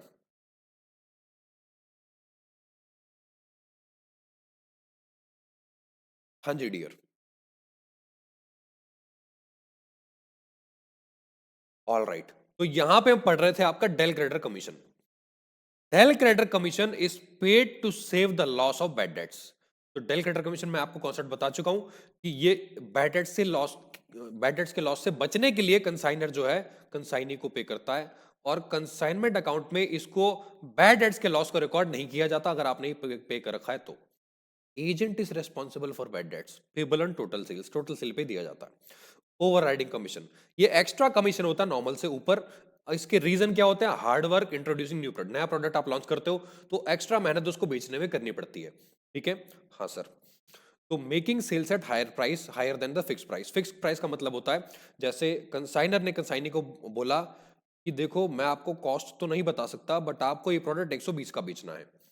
अगर वो 130 का बेचता है या 150 का बेचता है तो जो एक्स्ट्रा 30 रुपए में उसने बेचा, इस पे ओवरराइडिंग कमीशन उसको पे किया जाएगा। ये क्वेश्चन के साथ हम समझ लेंगे, आपके प्रैक्टिकल क्वेश्चन एमसीक्यू में दे रखे हैं बहुत सारे। आगे इसके बाद डियर सबसे इंपॉर्टेंट पॉइंट आपके प्रैक्टिकल एस्पेक्ट को लेके, सबसे important point, there are two alter, आपका discount paid on bills receivable discounted by the consignor. देखो समझाता हूं क्या होता है। मैंने आपको बताया था कि कभी कभार ना जो आपका कंसाइनी होता है, कंसाइनी वो कंसाइनर को एडवांस पे करता है, ठीक है, एडवांस पे करता है। तो जैसे मैं यहाँ पे कंसाइनमेंट का अकाउंट बनाता हूँ, ठीक है, कंसाइनमेंट अकाउंट, मतलब पूरा नहीं बनाऊंगा दोबारा, बस एक ही चीज समझानी है। कंसाइनमेंट अकाउंट, ठीक है, ये आपका कंसाइनमेंट अकाउंट है। और उसके बाद आपका कंसाइनी का अकाउंट है, कंसाइनी अकाउंट। ये किसकी बुक्स है? कंसाइनर की, बुक्स ऑफ कंसाइनर, ठीक है। देखो जब आप कंसाइनी से एडवांस रिसीव करते हो तो एंट्री पास होती है बैंक अकाउंट डेबिट या फिर bills receivable account debit to आपका कंसाइनी। किसकी बुक्स में? कंसाइनर की बुक्स में। तो आप इसके क्रेडिट साइड में लिखते हो बाय बैंक या फिर आपका बिल्स रिसीवेबल। अब इस बिल को क्या होता है कि इस बिल को कंसाइनर कभी कभार डिस्काउंट करा लेता है, तो एंट्री क्या पास होगी? Bank account debit, discount account debit to आपका बिल्स रिसीवेबल, ये बिल आपके बैंक के पास चला जाएगा। अब ये जो डिस्काउंट है जो कि एक एक्सपेंस है, इस एक्सपेंस को अगर आप अपना फाइनेंशियल एक्सपेंस मानते हो तो इसको प्रॉफिट एंड लॉस में ट्रांसफर कर दिया जाएगा, पीएनएल के डेबिट साइड में डाल दिया जाएगा टू डिस्काउंट, ठीक है। लेकिन अगर आप इसको कंसाइनमेंट का खर्चा मान लेते हो, कंसाइनमेंट एक्सपेंस क्वेश्चन मेंशन करेगा, तो आपको इसको कंसाइनमेंट अकाउंट के डेबिट साइड में डालना है to discount on bills receivable. ये आपका पॉइंट था। अगर फाइनेंशियल एक्सपेंस मानोगे तो प्रॉफिट एंड लॉस में जाएगा, आप कंसाइनमेंट का एक्सपेंस मानोगे तो ये आपका बिल्स रिसीवेबल का डिस्काउंट आपके कंसाइनमेंट अकाउंट में जाएगा। बस यही आपका पॉइंट था, सबसे इंपॉर्टेंट। आई होप आपको समझ में आ गया होगा। हाँ सर, तो वापस आ जाओ, कहाँ गया वो? अच्छा ये रहा ना। तो ये था आपका पॉइंट आखिरी, ठीक है। ये दोनों मैंने आपको बता दिया है। अगर आपका कंसाइनमेंट एक्सपेंस है तो डेबिटेड टू कंसाइनमेंट, और फाइनेंशियल चार्ज है तो डेबिटेड टू पीएनएल। हाँ, तो अब आते हैं बुक्स ऑफ कंसाइनर पे। ये बातें मैं आपको ऑलरेडी डिस्कस कर चुका हूँ डियर, इसको पढ़ लेना अपने आप, ठीक है। इसको आप अपने आप पढ़ लेना, सारी बातें मैं डिस्कस कर चुका हूँ ये सारी। जैसे डिफरेंस दिया हुआ है कंसाइनमेंट और सेल्स का। अब इसमें डियर इसमें मुझे आपको एक पॉइंट समझाना था। सेल और आपके कंसाइनमेंट में सारी बातें ये आप जानते हो, ओनरशिप ट्रांसफर नहीं होती आपके कंसाइनमेंट में, इसमें आपके बायर को ट्रांसफर हो जाती है। कंसाइनी लायबल नहीं है, इसमें बायर लायबल है। ये सारी बातें आप जानते हो, मैं इसको आपको पढ़ाऊंगा नहीं। हाँ, इसमें एक बात नोट करने वाली है, ये वाली। कंसाइनमेंट के केस में consignee does not become debtor on receipt of goods. भाई एक्स ने वाई को माल भेजा, माल भेजा, उस टाइम पे वाई एक्स का डेटर नहीं है। वाई एक्स का डेटर तभी बनेगा जब ये आगे किसी को माल बेच देगा, तब एक्स बोलेगा माल बेच दिया, अच्छा लाओ पैसे, बन गया ना डेटर। तो भैया वाई जब बेचेगा ही becomes debtor on sale of goods, लेकिन यहां पे इमीडिएटली डेटर बन जाता है क्योंकि आप किसी को माल बेच देते हो, ठीक है। बस इसमें एक ही पॉइंट था समझने वाला, बाकी पॉइंट्स आपको आते हैं। नॉर्मल एबनॉर्मल डियर, ये मैं आपको सारी बातें बता चुका हूं। Abnormal loss accident, natural calamity, negligence से हो सकता है, और नॉर्मल लॉस जो होता है वो इनहेरेंट नेचर से होता है। जैसे कोई आपका केमिकल है, जैसे मिट्टी का तेल है, तो इनहेरेंट कैरेक्टरिस्टिक्स होता है गुड्स के, नॉर्मल लीकेज, इवेपोरेशन टाइप, उससे होता है। इससे ग्रॉस प्रॉफिट पे इंपैक्ट पड़ता है, इससे ग्रॉस प्रॉफिट पे इंपैक्ट नहीं पड़ता क्योंकि आप इसको, इसका इंपैक्ट जो है वो क्रेडिट करके खत्म कर देते हो, ठीक है। अब दूसरा, इसकी अकाउंटिंग एंट्री की जाती है, नॉर्मल लॉस को रिकॉर्ड नहीं किया जाता, ये ऑटोमेटिकली एब्जॉर्ब हो जाता है जीपी के अंदर। लेकिन ये बात आपको नहीं सीखनी डियर, ये क्लोजिंग स्टॉक के अंदर आपका एब्जॉर्ब होता है, ठीक है। इसको आप इंश्योरेंस करा सकते हो, नॉर्मल लॉस का इंश्योरेंस नहीं हो सकता। ये एबनॉर्मल लॉस क्योंकि अवॉइड किया जा सकता है तो ये सर्टेन नहीं होता, लेकिन ये ऑलमोस्ट सर्टेन होता ही होता है। भाई कोई भी इवेपोरेट होने वाला प्रोडक्ट है तो वो तो उड़ेगा ही, ठीक है। हाउ डियर, कॉन्सेप्ट आता है आपका इनवॉइस प्राइस का। यहां पे कुछ चीजें मुझे आपको बतानी है इनवॉइस प्राइस वाली। देखो कभी कभार क्या होता है, मैं जैसे मैं यहाँ पे लिख देता हूं, कभी कभार क्या होता है, अरे कभी कभार क्या होता है, जो आपका कंसाइनर है, कंसाइनर वो क्या करता है, कंसाइनी को जो माल भेजता है वो इनवॉइस प्राइस पे भेजता है। जैसे कॉस्ट आपकी 100 है, इनवॉइस प्राइस 120 है। तो कंसाइनर क्या करेगा, जब अपना कंसाइनमेंट अकाउंट बनाएगा डियर, कंसाइनमेंट अकाउंट, तो कंसाइनमेंट के डेबिट साइड में लिखेगा to goods sent on consignment. यहां पे वो यूनिट्स को मल्टीप्लाई करेगा 120 के हिसाब से। बट क्योंकि इसके अंदर ऑलरेडी कुछ प्रॉफिट 20 रुपए का जुड़ा हुआ है, इस 20 रुपए के पार्ट को बोलते हैं लोड या फिर लोडिंग। लोडिंग, ठीक है, लोडिंग बोलते हैं इसको। इस लोडिंग को डियर कैंसिल कर दिया जाता है सेम एंट्री पास करके गुड्स सेंट ऑन कंसाइनमेंट से 20 रुपए से, ताकि ये ऑटोमेटिकली 100 रुपए कॉस्ट पे आ सके। ठीक है, अब इसके अलावा कभी कभार जो जैसे लोडिंग को आप कैंसिल करोगे तो वो क्रेडिट साइड में रिकॉर्ड होती है। ठीक है, और अगर गुड्स रिटर्न होते हैं तो गुड्स सेंट ऑन कंसाइनमेंट के नाम से रिटर्न रिकॉर्ड होता है, और रिटर्न की लोडिंग डेबिट साइड में आ जाती है। इसकी लोड ऑन रिटर्न, ये बेसिक बातें हैं वैसे तो, बट फाउंडेशन में नहीं बताई जाती। इसका एक दो क्वेश्चन आ जाते हैं एग्जाम में, बट फिर भी मैं आपको बता देता हूं। इसकी लोडिंग, गुड सेंट की लोडिंग कैंसिल होती है क्रेडिट साइड में, और रिटर्न की लोडिंग कैंसिल होती है डेबिट साइड में। बस यही पॉइंट आपको ध्यान रखना है।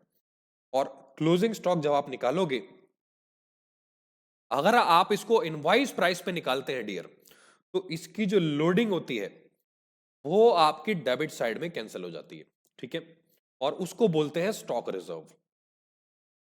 यही एक इंपॉर्टेंट पॉइंट था इसके अंदर। क्लोजिंग स्टॉक के अंदर अगर लोडिंग जुड़ी हुई है, इनवॉइस प्राइस है, तो उसके लोडिंग को बोलते हैं स्टॉक रिजर्व। बस यही आपका पॉइंट नोट करने वाला था। अब मैं वापस आ रहा हूं डियर, इसको वीडियो पॉज करके आप नोट कर सकते हैं। हाँ, ठीक है, अब ये बातें आपको अपने आप पढ़ लेनी है, बाकी मेन पॉइंट्स मैं आपको इसमें बता चुका हूं। ठीक है, आ जाओ। Valuation of closing stock when goods are sent at invoice price, ये भी मैं आपको बता चुका हूं। यहां पे अगर आप कॉस्ट पे निकालते हो गुड्स को, तो dear cost plus proportional expenses by consignor and non recurring expenses by consignee, ये बातें आप जानते हो। इनवॉइस प्राइस के केस में बस कॉस्ट की जगह आपको इनवॉइस प्राइस ले लेना है, बाकी सब चीजें आपकी सेम है यहाँ पे।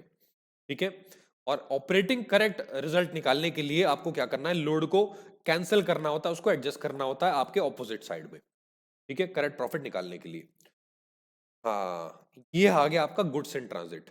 डियर गुड्स इन ट्रांजिट का भी ट्रीटमेंट मैं आपको बता चुका हूं। आपको क्या करना है, यहां पे जो कंसाइनी के एक्सपेंस है, ये इंक्लूडेड गलत लिख दिया मैंने, ये एक्सक्लूडेड होगा,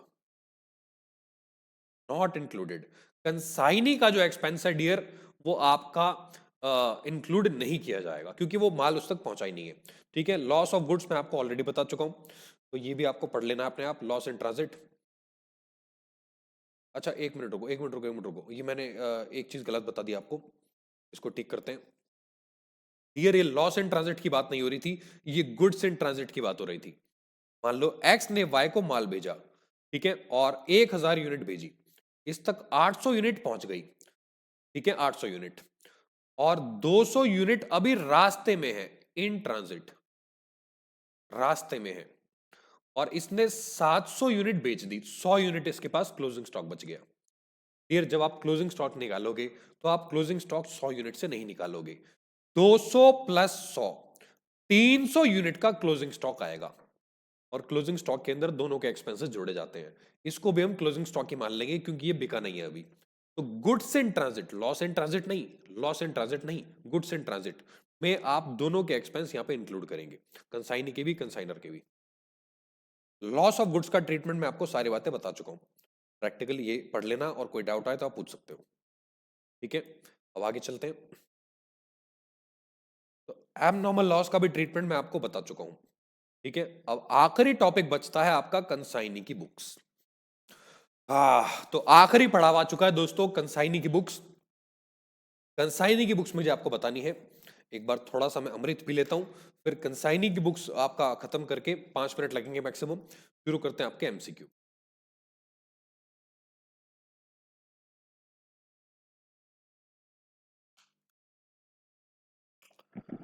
ऑल राइट डियर, रिकॉर्डिंग एक बार चेक कर लेते हैं। हाँ हो रही है। ऑल राइट, कंसाइनी की बुक्स पे आ जाओ, बुक्स ऑफ कंसाइनी। थोड़ा सा जूम आउट कर लेते हैं, आ जाओ बुक्स ऑफ कंसाइनी पे। इसको ऊपर कर देता हूँ, एमसी मुझे सॉल्व करने हैं नीचे। अरे अरे अरे, पेन चाहिए भाई। Books of consignee, all right dear, books of consignee. देखो, कंसाइनी की जो बुक्स होती है उसमें आपके बेसिकली दो अकाउंट बनते हैं। पहला अकाउंट होता है आपका कंसाइनर का अकाउंट, कंसाइनर्स अकाउंट, और ये आपका एक पर्सनल अकाउंट होता है। ठीक है, इसमें सेटलमेंट निकलता है। कंसाइनर के अकाउंट में यहां पे लाइन खींच देता हूं, कुछ बातें आती हैं जो कि कॉमन होती हैं।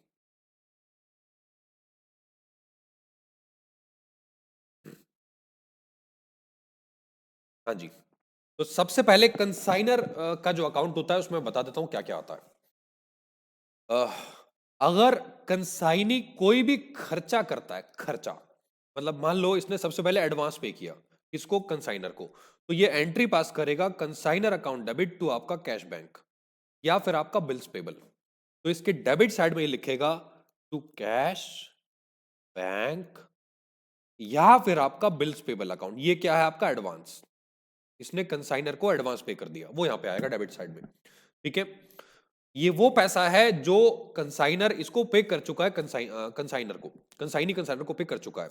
इसके अलावा अगर इस कुछ खर्चा ये करेगा तो वो खर्चा भी इसका डेबिट साइड में आएगा, मान लो टू कैश बैंक।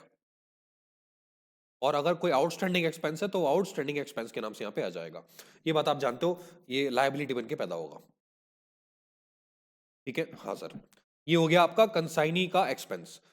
अगर कंसाइनी को कमीशन रिसीव होता है, जो कि होता ही है, तो डियर वो कंसाइनी जो है आपका कंसाइनर को फिर से डेबिट करेगा, तो डेबिट साइड में यहाँ पे कमीशन के नाम से वो आ जाएगा। मैं आपको बता दूं, कमीशन जो है कंसाइनी के लिए एक इनकम होता है, तो कमीशन का अकाउंट भी यहाँ पे आपको खोलना है। जैसे मैं यहाँ पे नीचे खोल देता हूं, कमीशन अकाउंट। ठीक है, कमीशन अकाउंट, इसको ऊपर कर देते हैं, कमीशन अकाउंट। कमीशन डियर आपके डेबिट साइड में, सॉरी क्रेडिट साइड में खुलेगा, और क्रेडिट साइड में यहाँ पे क्रॉस पोस्टिंग हो जाएगी बाय कंसाइनर अकाउंट के नाम से, बाय कंसाइनर। ठीक है, मान लो 50,000 रुपीज का कमीशन इसको बनता है, 50,000, ये आ गया क्रॉस पोस्टिंग से। अब डियर, जब कंसाइनी माल बेचेगा तो भैया माल बेचते ही जो कंसाइनर है वो कंसाइनी के लिए लायबिलिटी बन जाएगा। भाई मुझे, मेरे पास किसी का माल है और मैं उसको बेच रहा हूं, तो मुझे उसको पेमेंट करनी पड़ेगी ना उसके माल की, क्योंकि मुझे तो कमीशन मिलेगा। तो यहां पे डियर क्रेडिट साइड में पोस्टिंग आएगी। देखो, इसकी जो एंट्री पास होती है वो होती है कैश बैंक या फिर डेटर्स अकाउंट डेबिट, और टू आपका सेल्स नहीं, इसकी सेल नहीं है, किसकी है, कंसाइनर की, टू कंसाइनर। तो सेल की जगह डियर बस कंसाइनर आ जाएगा। तो क्रेडिट साइड में आएगा बाय कैश बैंक या फिर आपके डेटर्स, और चाहे कैश सेल हो चाहे क्रेडिट सेल हो, वो सारी सेल यहां पे आ जाएगी। ठीक है, सारी सेल।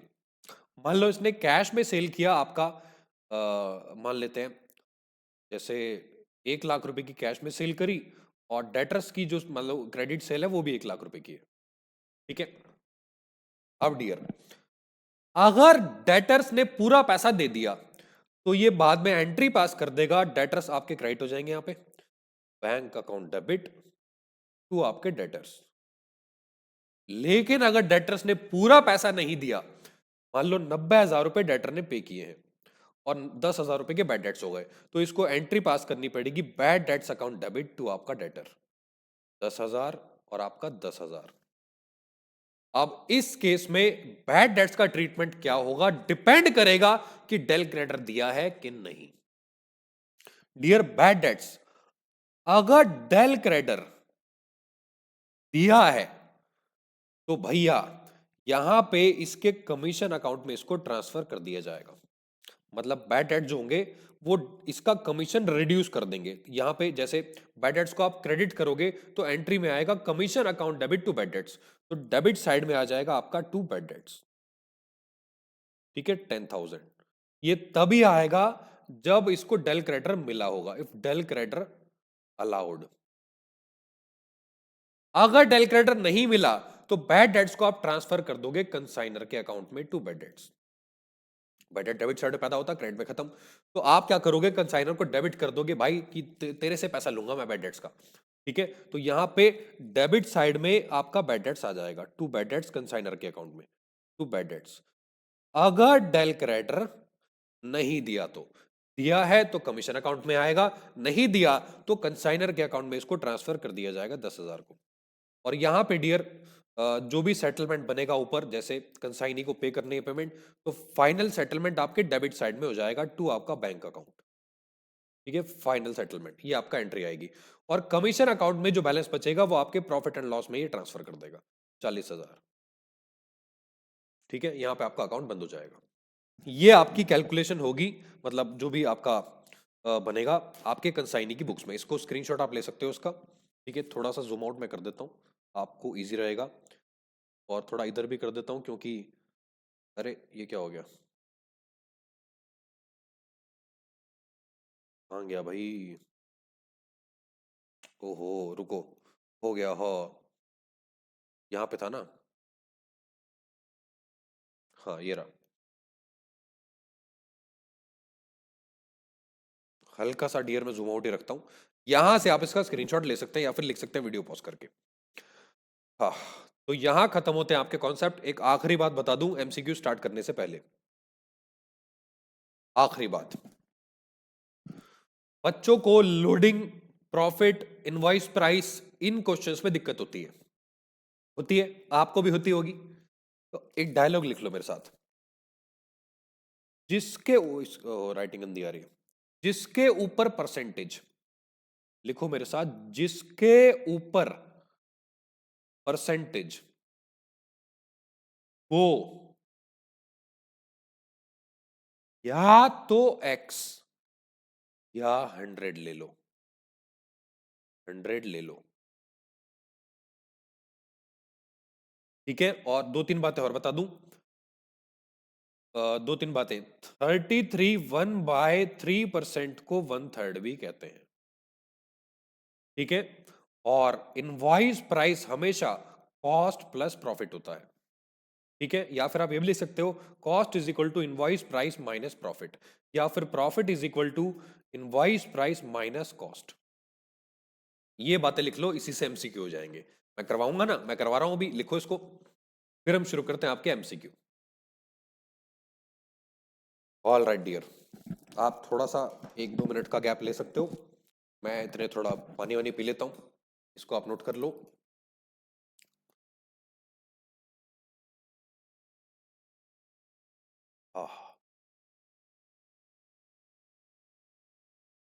एग्जाम में डियर गर्म पानी की बोतल लेके जाना, ठंडा पानी मत पीना। गर्म पानी, जिसमें पानी गर्म रहता है 12 घंटे तक, वो बोतल लेके जाना। गर्म पानी पियो, और मैं बता रहा हूं आपको, एग्जाम में बहुत सारी बातों का आपको ध्यान रखना है, ठीक है। मैं एक वीडियो हो सकता है बना के डाल दूं एग्जाम से पहले, तो उन बातों को आप नोट कर लेना। हाँ, तो अब आ जाओ मेरे साथ, आपके एक बार चेक कर लेते हैं रिकॉर्डिंग, ठीक है।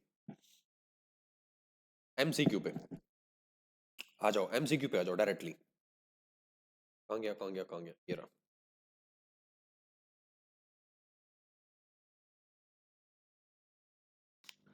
ऑल राइट डियर, देखो थोड़ा स्पीड से मैं एमसीक्यू कराऊंगा, तो आपको बातों को ध्यान रखना है, ठीक है। स्पीड से, राजधानी एक्सप्रेस की रफ्तार से। पहला एमसीक्यू, बोर्ड चल रहा है क्या, हाँ चल रहा है। Which of these, hello hello, which of these is are recurring selling direct expense. Dear, recurring expense जो बार बार होता है, गो डाउन का रेंट बार बार पे करना पड़ता है, इंश्योरेंस भी, ये तीनों एक्सपेंस आपके नॉन रेकरिंग होते हैं।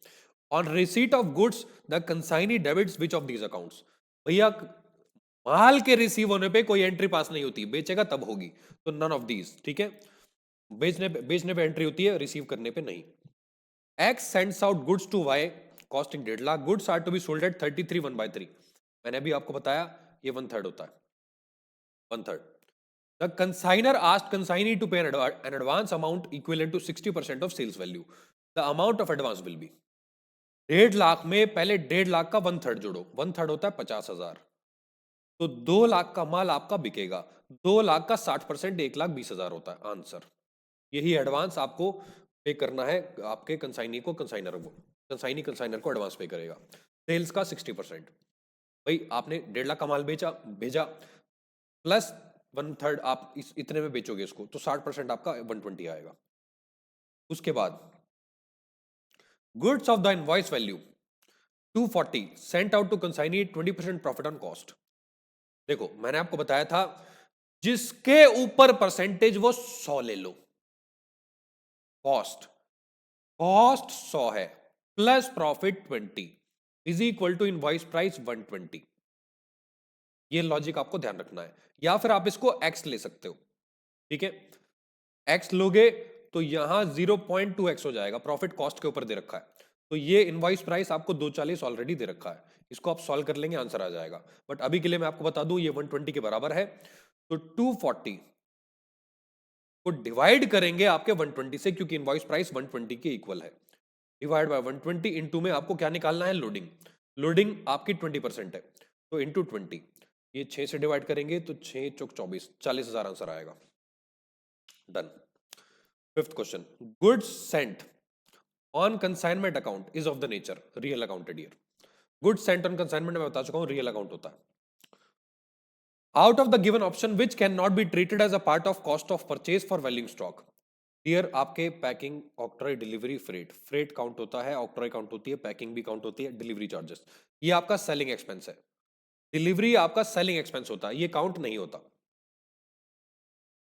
X sends out 100 bags to Y costing 1000 each. 60 bags were sold at 10% above cost price. Sale value will be. तो डियर 1000 को आप 10% जोड़ दो, 1100 हो जाएगा. 1100 रुपए का आपने बेचा, 60 बैग बेचे, 1100 इंटू 60, ठीक है, 66,000. ये आपका आंसर है. Consignment account is made on the following basis, accrual basis. चाहे क्रेडिट से लो, चाहे आपकी कैश से लो, रिकॉर्ड की जाती है dear accrual basis. Which of the following is true about consignment. Sale of goods नहीं, हाइपोथिकेशन इंश्योरेंस में होता है. शिपमेंट, शिपमेंट का मतलब आपने एक जगह से माल शिप किया दूसरे जगह पे डियर. शिपमेंट ऑफ गुड्स इसका आंसर है. मॉर्गेज तो उधार, तो गिरवी रखना होता है, ठीक है. तो 9th क्वेश्चन आपका कंप्लीट हो गया है. अगला question 10th question. Which of these accounts are not opened in the books of consignor? Consignment होता है, कमीशन नहीं होता डियर. कमीशन आपका कंसाइनी की बुक्स में होता है, ठीक है. तो आपका commission account is the right answer. ये भी ओपन होता है, ये भी ओपन होता है, ये तीनों अकाउंट ओपन होते हैं, ठीक है. गुड्स एंड कंसाइनिंग, पर्सनल कंसाइनमेंट, और एबनॉर्मल लॉस भी होता है वैसे तो. तो यहां पे डियर आपका आंसर है कमीशन अकाउंट. इसके बाद अगला question, for closing stock held by consignee which account must be debited in the books of consignor. Dear entry मैंने आपको बताया था कंसाइनमेंट अकाउंट में क्रेडिट साइड में क्लोजिंग स्टॉक आता है, और डियर क्रेडिट साइड में सारे आइटम डेबिट होते हैं एंट्री के अंदर. तो which account must be debited for closing stock held by consignee, which account must be debited in the books of consignor? आपका कंसाइनमेंट स्टॉक अकाउंट, ठीक है. ये बातें स्टार्टिंग में डिस्कस कर चुका हूं मैं. इसके बाद अरे हाँ, X of Kanpur sends out 1000 bags to Y Delhi costing 200 each at an invoice price of 220 each. X ने माल भेजा 1000 बॉक्स, 200 रुपए का एक बॉक्स है, और इनवॉइस प्राइस 220 का है, ठीक है. Goods sent out on consignment will be credited in the general trading will be. भैया इस बात को ध्यान रखना जरा, जो गुड्स सेंट ऑन कंसाइनमेंट बनता है डियर, इसमें जैसे आपने कंसाइनमेंट अकाउंट बनाया, मैं एक बार समझ लो ये वाला question. Consignment account debit side में आप लिखते हो to goods sent on consignment, और यहां पे आपने इसको इनवॉइस प्राइस पे रिकॉर्ड किया, इनवॉइस पे रिकॉर्ड किया. इसकी लोडिंग कैंसिल होती है क्रेडिट साइड में सेम नाम से 20 रुपए से. तो जब आप यहां पे 220 को क्रेडिट करोगे गुड्स सेंट ऑन कंसाइनमेंट में, कंसाइनमेंट के नाम से 220 से, तो इसकी लोडिंग को भी यहां कैंसिल करोगे डेबिट साइड में, तो जो बैलेंस बचेगा वो 200 बचेगा। यानी कि ट्रेडिंग में हमेशा ये ध्यान रखना है आपको कॉस्ट ही ट्रांसफर करनी है। ये छोटी सी बात थी डियर, समझाने के लिए थी। ट्रेडिंग में हमेशा कॉस्ट ट्रांसफर करनी है। तो 200 इंटू में 1000, 2 लाख रुपए। ठीक है, हाँ सर। अब परफॉर्मा इनवाइस, ये आपका कंसाइनर भेजता है कंसाइनी को, बी आंसर है। Commission will be shared by only consignee, सिर्फ कंसाइनी को कमीशन मिलता है।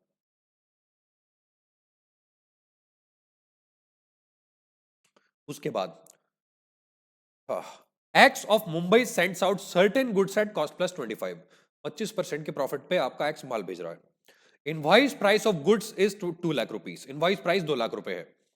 डियर, इनवाइस प्राइस का मतलब है इसके ये 125% है, इसमें 25% जुड़ा हुआ है। 4/5 of the goods were sold by consignee at 176,000। Dear, 2 lakh का 4/5 होता है 5 चौक 20, 4 चौक 16, 1,60,000, और इतने इनवॉइस प्राइस का माल आपने बेच दिया। क्वेश्चन कह रहा है commission 2% up to invoice price. देखो, इनवॉइस प्राइस 1,60 का माल आपने बेचा, तो इसका 2% कमीशन 3,200 रुपए। एक तो ये हो गया, and 10% of any surplus above invoice price. आपने माल कितने का बेचा? 176। 176 का इनवॉइस प्राइस कितना था? 1,60,000। एक्स्ट्रा माल कितने में बेचा? 16। 16 का 10% होता है 1,600। तो 1,600 और 3,200 रुपए कमीशन मिला के हो गया आपका 16,4800। ये आपका राइट आंसर है 4,800। When Dell creditor commission is paid, when Dell creditor commission is paid, bad debts will be borne by consignee। भैया डेल क्रेडिटर दोगे तो जो लॉस है वो कंसाइनी झेलेगा। ठीक है। Mister X consigned goods costing 3 lakh rupees to mister Y. अच्छा, गुड्स एक्स ने भेजे 3 लाख रुपए के वाई को एट कॉस्ट प्लस 33 1/3, ये आप जानते हो 1/3 होता है। 1/10 of goods were lost in transit. Dear, ध्यान रखना, क्वेश्चन कह रहा है mister Y sold 3/5 of the remaining goods at 10% above the invoice price. अच्छा, एक बार ध्यान से पढ़ेंगे question. Calculate the amount of sales. देखो पूरा क्वेश्चन ध्यान से पढ़ते हैं। 3 लाख रुपए की कॉस्ट थी, पहले तो इसमें जोड़ दो 3 लाख रुपए का 1/3। ठीक है, 1/3 जोड़ दो, ये हो गया आपका 4 लाख रुपए। डियर, 4 लाख रुपए आ गया आपका इनवॉइस प्राइस। ठीक है, अब वो कह रहा है 1/10 जो गुड्स है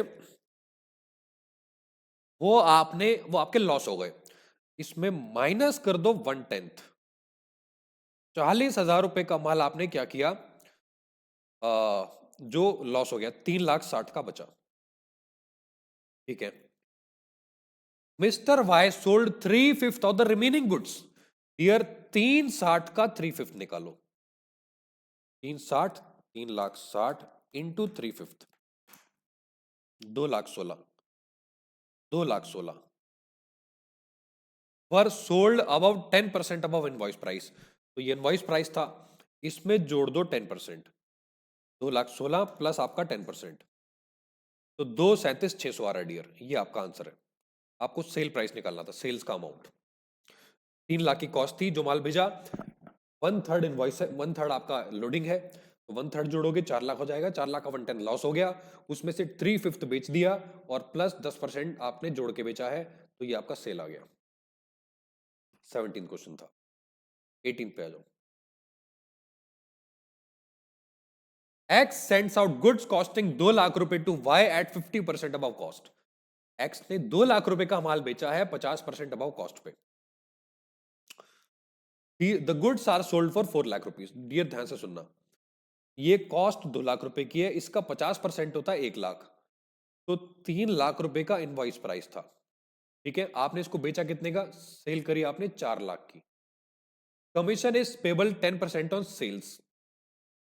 टोटल सेल आपकी 4 लाख है, तो पहला जो कमीशन हो गया वो आपका 40,000 हो गया। 10% है ना सेल्स का, plus 20% of excess of sales over invoice price. आपका इनवॉइस प्राइस था 3 लाख, सेल करी 4 लाख की, माइनस इनवॉइस प्राइस 3 लाख, तो जो एक्सेस सेल्स आपने करी वो 1 लाख की है, इसका 20% 20,000 होता है, टोटल कमीशन आ गया 60,000 रुपए। ये आपका आंसर है 60,000। ठीक है, हाँ sir. 19th question, goods sent on consignment for 50,000, during transit 1/10 of goods were destroyed by fire. 50,000 का माल भेजा, ये लिख देता हूं मैं यहाँ पे। ठीक है, 50,000 का माल बेचा, आपका 1/10 लॉस हो गया, 1/10, तो 5,000 रुपए का माल लॉस हो गया, बचा 45। Again 1/9 of the goods received bye consignee were destroyed by fire in the godown. ये माल कंसाइनी ने रिसीव किया होगा 45,000 का, एक 1/10 तो रास्ते में लॉस हो गया था, तो इसका भी 1/9 जो है वो वहां पे आग लग गई, 9 से डिवाइड करोगे 5,000 आएगा। ठीक है, तो 1/9 जो है वो आपका गोडाउन में जल गया। अब जो रिमेनिंग गुड्स बचे डियर, वो आपके पास बचे 40,000 रुपए के। Half of original goods were sold for 30,000। Original goods भैया 50,000 के ओरिजिनल गुड्स थे, इसका हाफ बिक गया, यानी कि माइनस सोल्ड। 30,000 का माल, सॉरी सॉरी सॉरी 30,000 नहीं, 25,000 का माल, हाफ है ना, 25,000 का माल आपने बेच दिया। ठीक है, आपने क्या किया, 25,000 का माल बेच दिया। Half of the original goods for sold for 30,000। कितने का बेचा वो मैटर नहीं करता, यहां पे सेल 25 वाला आपने 30 में बेचा है। Freight and insurance paid by consignor 2500 and 1500। Consignor जो है उसने खर्चा किया है। Calculate closing stock. Dear closing stock, पहले तो आपके पास जो बच रहा है वो 15,000 का है, ये इसकी कॉस्ट है। क्लोजिंग स्टॉक की जो आपके पास कॉस्ट बच रही है, मैं इधर कर देता हूं थोड़ा, जो आपके पास कॉस्ट बची ये आपकी कॉस्ट है। ठीक है, 15,000। कंसाइनर ने खर्चा किया 2500 1500 का, टोटल खर्चा 4500, सॉरी 4,000। ये 4,000 का जो खर्चा था ये 50,000 के माल पे था। आपके पास क्लोजिंग स्टॉक बचता है 15,000 का, डिवाइड बाय यूनिट्स आपका कंसाइंड, कंसाइनर का खर्चा सारा जुड़ेगा, इनटू में क्लोजिंग स्टॉक की यूनिट्स, तो ये निकाल लो कितना आ रहा है, 4,000 डिवाइड बाय 50,000 इनटू में 15,000, 1,200 रुपए, तो ये आ गया 16,200। ये आपकी क्लोजिंग स्टॉक की वैल्यू है। देखते हैं ऑप्शन में क्या दे रखा है, 16,200, डी आपका आंसर है। डी। ये था आपका पहला एमसीक्यू का प्रैक्टिस। एक बार आगे चलते हैं अगले उस पे पॉइंट पे, अगले क्वेश्चन पे। कंसाइनमेंट अकाउंट डियर आपका नॉमिनल अकाउंट होता है, ठीक है, नॉमिनल। तो यहां आपका खत्म होता है स्कोर बूस्टर 17। अब आते हैं स्कोर बूस्टर आपके 18 पे, 18 पे। हाँ, state whether the following statements are true और फॉल्स। पहला, relationship between consignor and consignee, थोड़ा जूम आउट कर देते हैं। Relationship between consignor consignee is that of principal and agent. हाँ सही है, प्रिंसिपल एजेंट होते हैं। Consignment, the goods are dispatched on the basis that goods will be sold on behalf of at the expense of and the risk of consignee. नहीं dear, consignor के risk पे होता है सारा। Account sales is the statement send by consignor, नहीं, account sales तो consignee बेचता है, बेचने वाला। Del credere is normally calculated in total sales, yes true है। If consignee is not authorized to get del creditor commission, consignee को आप del credere नहीं देते हो, then he is liable for all losses on account of non recovery of bad debts. Clear, ये बात बिल्कुल आपकी है। एक मिनट, कंसाइनी को, अरे उल्टा लिखा है, कंसाइनी को आपने कमीशन नहीं दिया तो भैया वो लायबल नहीं है लॉसेस के, यहां लिखा हुआ लायबल होगा, फॉल्स है। Del creditor commission has allowed on the to the consignee to bear the loss of account of bad debts, yes true है। Consignee has no right to the profits on goods sent on consignment, बिल्कुल ठीक है, true है। Consignee को सिर्फ commission मिलता है। In consignment ownership of goods remains with the consignor, yes ये भी ट्रू है। तो यहां पे डियर आपका खत्म होता है ट्रू फॉल्स। अब शुरू होते हैं आपके आगे के एमसीक्यू, आगे के एमसीक्यू। पहला मतलब दूसरा, consignment account is the nature of आपका nominal. P of Delhi sends out 100 boxes of toothpaste costing 200 each. Each box consists of 12 packets. Dear ये क्वेश्चन बड़ा मजेदार है, मजेदार क्वेश्चन है। वो कह रहा है कि दिल्ली के पी ने 100 बॉक्स भेजे टूथपेस्ट के, 200 रुपए का आपका एक बॉक्स है, हर बॉक्स में 12 पैकेट है, 60 बॉक्स वर सोल्ड। सुनना, एक बॉक्स में 12 पैकेट है, उसने 60 बॉक्स बेचे, तो उसने कितने पैकेट बेच दिए? 12 से मल्टीप्लाई करके 720, ठीक है, एट 20 रुपीज पर पैकेट, 20 रुपए का पैकेट बेचा, तो 720 पैकेट को 20 से मल्टीप्लाई करोगे, आपका सेल वैल्यू आ जाएगी 720 इंटू में 20, 14,400। ए। अगला question, x of Kolkata sends out 2000 boxes to Y of Delhi costing 100 each. एक बार चेक कर लेते हैं डियर, रिकॉर्डिंग चेक कर लेते हैं। हेलो हेलो, सब सही है? मामला होना तो सही ही चाहिए। हाँ सही है। ऑल राइट, वापस आ जाओ। X of Kolkata sends 2000 box to Y of Delhi costing 100 each. X ने 2000 बॉक्स बेचे, 100 रुपए का एक है। कंसाइनर का 5000 खर्चा हुआ, 1/10 of the boxes were lost in consignee's godown and treated as normal loss. एक 10वां हिस्सा बॉक्स का लॉस हो गया, नॉर्मल लॉस है, नॉर्मल लॉस गो डाउन में। 1200 boxes were sold by consignee. Value of consignment stock will be, dear इसको निकालना पड़ेगा दूसरे मेथड से। एक काम करते हैं, यहां पे को हल्का सा जूम आउट कर देता हूं। देखो, सबसे पहले यहां पे आपने माल भेजे 2000 बॉक्स, ठीक है, यहां लिख देते हैं क्वांटिटी और यहां लिख देते हैं अमाउंट, ठीक है।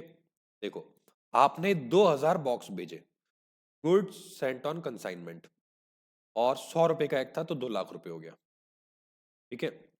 कंसाइनर का जो एक्सपेंस हुआ वो था आपका 5000 रुपए का। 1/10 of boxes were lost in consignee's godown. अच्छा, तो 2,05,000 आपकी कॉस्ट आ रही है, 2000 क्वांटिटी है, माइनस कर देंगे नॉर्मल लॉस, कितने? 1/10, तो 200 यूनिट आपकी लॉस होगी नॉर्मल। डियर कॉस्ट को माइनस मत करना, नॉर्मल लॉस है, उस पर इंपैक्ट नहीं पड़ेगा। 1800 क्वांटिटी बची, 2,05,000 आपका वो आ रहा है कॉस्ट। 1200 बॉक्स बेच दिए, तो 1800 में से 1200 बॉक्स बेच दिए, आपके पास 600 बचे। Value of consignment stock simple है, 2,05,000 डिवाइड बाय 1800 इनटू में 600 स्टॉक यूनिट्स, ये निकाल लो कितना आ रहा है। 2,05,000 डिवाइड बाय 1800 इनटू में 600, 68,333 आ रहा है डियर, 68,333 निकल के आ रहा है, ठीक है। तो आपका आंसर आ जाएगा, आंसर हो जाएगा आपका ये A. A is the right answer, 68,333। Goods costing 2000 sent out to consignee cost plus 25, invoice value will be. अरे कॉस्ट 2 लाख दे रखी है कॉस्टिंग, और प्लस 25% कर दो, 2.5 लाख हो गया, simple. Goods costing 180 sent out to show profit of 20% on invoice price. अब सुनना, यहां आपको क्या दे रखा है? कॉस्ट। प्रॉफिट किसके ऊपर है? इनवॉइस प्राइस पे। मैंने बताया था cost plus profit is equal to invoice price. Percentage किसके ऊपर है? इनवॉइस प्राइस पे। इसको 100 मान लो, और 20 आपका प्रॉफिट हो गया, तो कॉस्ट 80 बचेगी डियर। 100 में से 20 माइनस करोगे तभी तो कॉस्ट आएगी। तो डियर ये 80 आपको दे रखा है 1,80,000 के बराबर, 80% है, तो 1,80,000 डिवाइड बाय 80 इंटू क्या निकालना है? Invoice price. इनवॉइस प्राइस 100 है, इंटू 100 कर दो, ये निकालना आपको। तो ये हो गया 1,80,000 डिवाइड बाय 80 इंटू 100, 2,25,000 आ रहा है। बी आपका राइट आंसर है, बी। अब आते हैं आपके अगले क्वेश्चन पे। Goods of the invoice value 240 sent out to consignee 20% profit on cost. सुनना, इनवॉइस दे रखा है, इनवॉइस प्राइस में से आप माइनस कर दो।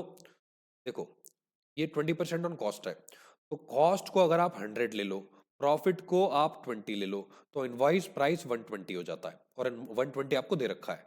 लोडिंग अमाउंट विल बी, ठीक है, तो आपको कैसे निकालना है, इस 240 को आप डिवाइड करेंगे 120 से, क्योंकि आपको यही गिवन है इनवॉइस प्राइस 240 डिवाइड बाय 120, और निकालना है आपको लोडिंग, तो लोडिंग थी 20 इंटू 20, निकाल लो कितना आ रहा है, 6 चौक 24, 40,000 आ रहा है, 40,000। इसके बाद दिया है आपका, क्या दिया है, X sends out certain goods to Vive Delhi, 1/10 of goods were lost in transit। कुछ गुड्स भेजे, लॉस हो गए 1/10, invoice value of goods lost 12,500, ये 1/10 के बराबर 12,500 है। Invoice value of goods sent out will be, इसको उल्टा कर दो डियर, 10/1 कर दो तो इनवॉइस वैल्यू आ जाएगी पूरे गुड्स भेजे हुए की, ये 1,25,000 हो जाएगा। गला बैठ गया डियर लगातार बोल के, और एक तो खैर जो भी मजा आ गया रात को जब रिकॉर्डिंग खराब हुई, मैंने देखा वाह इतनी मेहनत बेकार हो गई, बट भगवान जो भी कुछ करता है सोच समझ के करता है, तो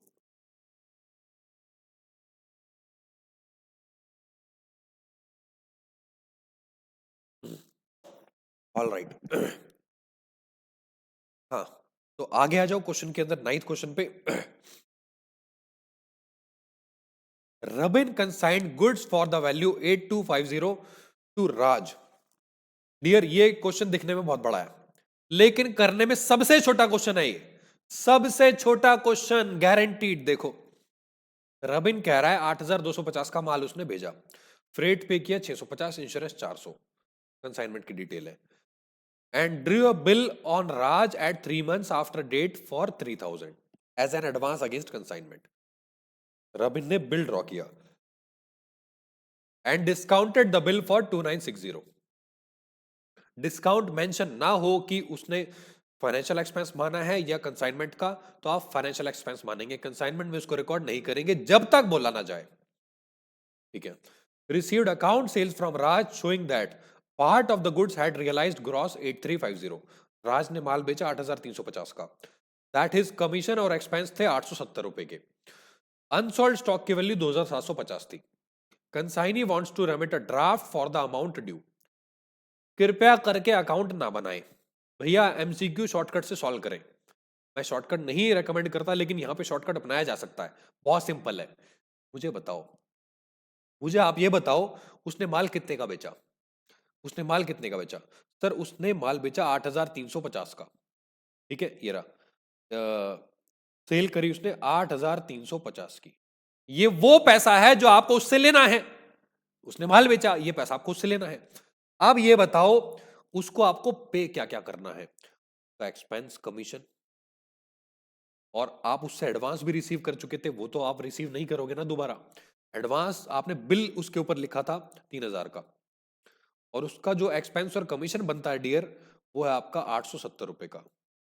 तो ये दोनों वो पैसे हैं जो अब आप उसको उससे रिसीव नहीं करेंगे, क्योंकि आप ऑलरेडी रिसीव कर चुके हो, मतलब उसने खर्चा कर दिया ना, तो आप टोटल सेल में से ये दोनों उसके खर्चे माइनस कर दो, जो एडवांस वो पे कर चुका है और जो एक्सपेंस उसका हो चुका है, इसके अलावा कुछ नहीं सोचना। वही आपका ड्राफ्ट जो बैलेंस बचेगा वो आपका रबिन सचिन उसको भेज देगा, राज को भेज देगा। 8350 माइनस 870 माइनस 3,000, 4480, भी आपका आंसर आ गया 4480। इसको मैं हटा देता हूं डियर, मुझे ये वाला क्वेश्चन भी करना है। X of Kolkata sends out goods costing 1 lakh to Y of Delhi. X ने माल बेचा आपके भेजा वाई को, 3/5 of goods were sold by consignee for 70,000, 3/5 माल बिक गया 70,000 का, कमीशन 2% ऑन सेल्स। ये डियर सबसे इंपॉर्टेंट क्वेश्चन है, कमीशन आपको देना है 2% ऑन सेल्स। अच्छा, तो डियर पहला कमीशन मैं यहां पे निकाल देता हूं, देखो फर्स्ट कमीशन मैं लिख देता हूं यहां पे, first commission is equal to, sales आपकी हुई है 3/5 of the goods were sold for 70,000, 70,000 का आपका 2%, आपका 1,400 रुपए, ये पहला कमीशन आ गया डियर, पहला कमीशन ऑन सेल्स, प्लस एक तो 2% कमीशन सेल्स का, प्लस प्लस आपको क्या देना है, 20%। किसका? देखो, प्लस आपको देना है 20%, 20/100। किसका? Of gross sales. Dear, gross sale कितनी हुई? 70,000। अरे बताओ ना यार, सेल कितनी हुई? 70,000। Less all commission, less all commission. Sale में से लेस करो सारा कमीशन। लेकिन आपको भी सारा कमीशन नहीं पता, आपको सिर्फ ये वाला कमीशन पता है। तो एक तो इसमें से 1400 माइनस हो जाएगा, और ये फर्स्ट कमीशन है, फर्स्ट कमीशन। और एक आपका ये वाला कमीशन जो आप दे रहे हो, आपका second commission. Dear, second commission तो हमें निकालना ही है, तो इसको आप क्या करो, अज्यूम कर लो एक्स। सेकंड कमीशन को आप एक्स अज्यूम कर लो, ठीक है। Less all commission, all commission में ये ऑल कमीशन का मतलब है ये दोनों कमीशन, ये वाला कमीशन भी और ये वाला कमीशन भी, ठीक है। Exceeds cost price. ये डियर इंग्लिश एक लैंग्वेज बहुत खतरनाक है। ये gross sales less all commission एक अलग वर्ड है, 20% अलग वर्ड है, प्लस अलग वर्ड है। यहां पे पहला कमीशन आ गया 20% किसका? Gross sales less all commission. Exceeds cost price अलग है। एक्सीड कॉस्ट प्राइस का मतलब है कि जब आप सेल में से सारा कमीशन माइनस कर दोगे तो आपका वो पैसा बचेगा जो बच गया, और माइनस जो उसकी कॉस्ट है, मतलब एडिशनल सेल जो आपने प्रॉफिट कमाया उसका। भाई आपने 70,000 का माल बेचा, उसमें कुछ कमीशन पे करना पड़ा, जो कमीशन पे करना पड़ा वो आपका मतलब जो पैसा आपके पास बच जाएगा। अब माइनस उसकी कॉस्ट कितनी थी, तो लेस कर देंगे कॉस्ट। कॉस्ट कैसे आएगी? 1 लाख में से आपने 3/5 माल बेचा है, माइनस 1 लाख रुपए का 3/5। मैं पूरा नहीं लिखता, मैं डायरेक्ट 3/5 लिख देता हूं, 60,000, ठीक है। ये यहाँ पे ब्रैकेट बंद हो जाएगा। अब आप इसको सॉल्व कर लो। 70,000 माइनस 1400 ब्रैकेट खोल देंगे, minus x minus 60,000। 70,000 minus 1400 minus 60,000, ये हो गया आपका 20% ऑफ 20/100 इंटू आपका 8600 माइनस एक्स, ठीक है। माइनस आपका एक्स, ध्यान देना ये आपका हमने सेकंड कमीशन अज्यूम किया था, ठीक है।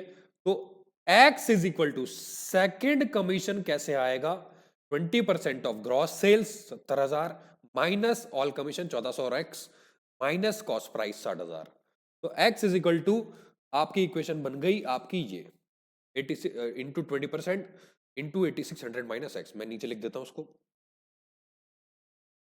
x is equal to 20% of 8600 minus x. Dear, इसको सॉल्व करने के बाद, इसको सॉल्व करने के बाद ये आ रहा है, तो x इज इक्वल टू, ये सॉल्व करेंगे, 86 का 20% कितना हो गया? 1720, और माइनस 0.2x कर देंगे, ठीक है। 20% 0.2x, तो ये हो जाएगा 1.2x इज इक्वल टू 1720। आप इसको सॉल्व करेंगे तो x को 1720 को 1.2 से डिवाइड कर देंगे, तो ये निकल के आएगा 1433। ये सेकंड कमीशन है। पहला कमीशन जो था वो 1400 रुपए था, ये 1433 है। टोटल कमीशन डियर हो जाएगा आपका 1400 प्लस 1433, 2833। तो ऑप्शन में देख लो क्या क्या दे रखा है। ऑप्शन में आ गया आपका पहला आंसर 2833। ये आपका क्वेश्चन था। हालांकि इस डिफिकल्टी का क्वेश्चन एग्जाम में पॉसिबिलिटी कम है आने की, बहुत कम है डियर, बट मैंने आपको करा दिया, इसके बाहर नहीं आ सकता डिफिकल्टी लेवल। हाँ, तो ये थे आपके 10 क्वेश्चन। अब बचे हुए क्वेश्चन कंप्लीट करते हैं जल्दी से। अगला पेज आ जाओ।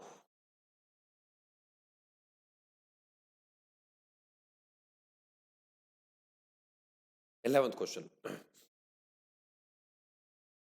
X of Kolkata send out 1000 bag to Y of Delhi costing 200।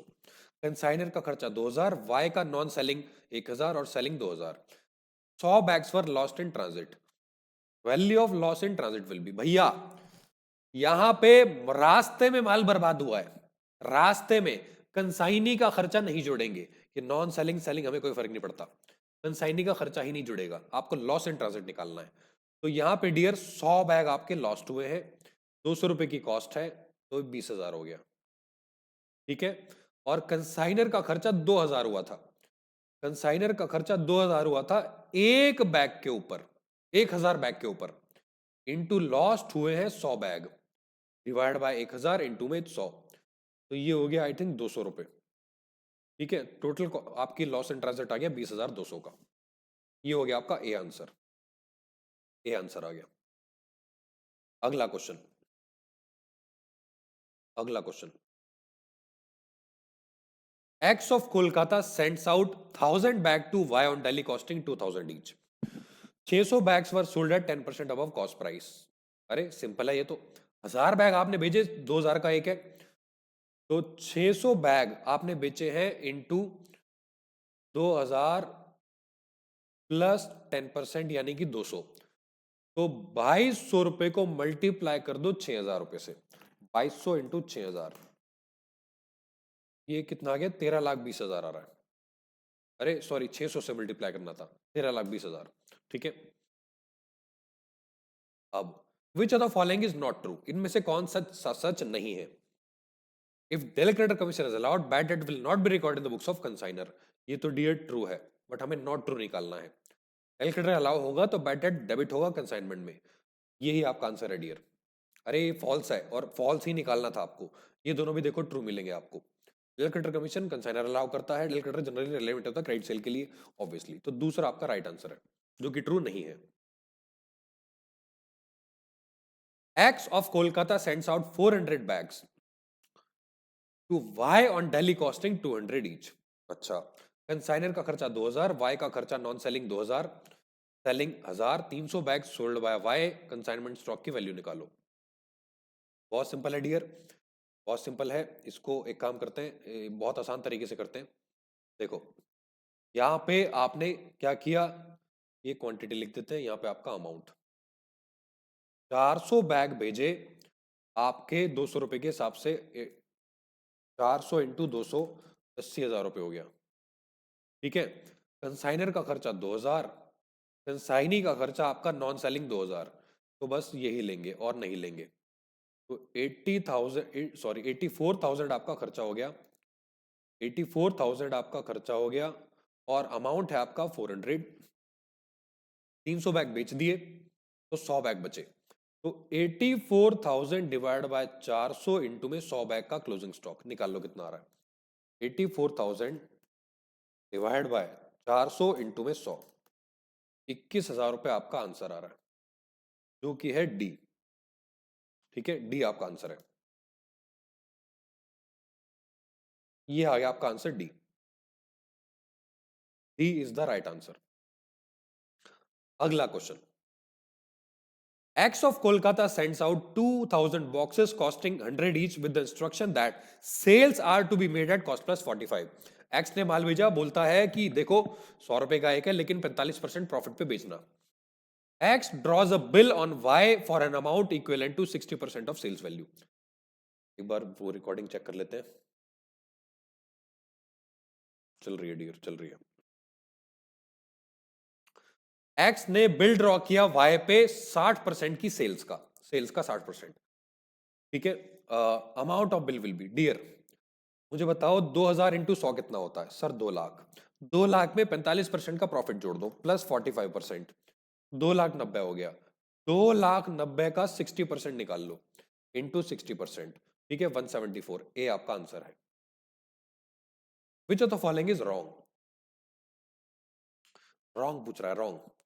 Consignor is the owner of consignment stock, ये तो आपका ट्रू है। Sale creditor allowed by consignor to protect himself from bad debt, ये भी ट्रू है, हमें रॉन्ग निकालना है। Proportionate consignor expenses added with consignment stock, भैया हाँ ठीक है, करते हैं। All proportionate consignor consignee expense ना, कंसाइनर के तो ऑल लेंगे लेकिन कंसाइनी के नॉन रेकरिंग लेते हैं, तो ये आपका फॉल्स हो जाएगा, यही आपका आंसर है D. 17th, x of Kolkata sends out 500 bag to Y costing 400, invoice price of 500, 400 cost है, 500 इनवॉइस प्राइस है, 500 बैग है। कंसाइनर अकाउंट एक्सपेंस, कंसाइनर का खर्चा 4000, कंसाइनी का नॉन सेलिंग 1000, सेलिंग 2000, 400 बैग बेच दिए, क्लोजिंग स्टॉक निकालना है। ये सेम क्वेश्चन है बट मैं आपको करा देता हूं, और सेम तरीके से करेंगे, सेम तरीके से, ये हटा देते हैं। ठीक है, सेम तरीके से आपका यहां आ जाएगी क्वांटिटी, यहां आपका अमाउंट। आपने कितना माल बेचा भेजा, अरे amount of consignment stock at invoice price पूछ रहा है, इनवॉइस प्राइस, तो भैया 500 बैग हैं और हमें 500 रुपए के हिसाब से ही लेना पड़ेगा, तो ये हो जाएगा 500 इंटू में 500, 2.5 लाख रुपए। ठीक है, ये goods sent on consignment invoice price. और कंसाइनर का खर्चा 4,000 है, कंसाइनी का नॉन सेलिंग 1,000 है, 255 हो गया। 500 क्वांटिटी, 400 बैग बेच दिए और 100 बचे, तो 2,55,000 डिवाइड बाय 500 इंटू में 100, निकाल लो कितना आ रहा है, 255 डिवाइड बाय 500 इंटू में 100, 51,000 रुपए। तो आंसर आ गया आपका 51,000। ठीक है, 51। अगला क्वेश्चन,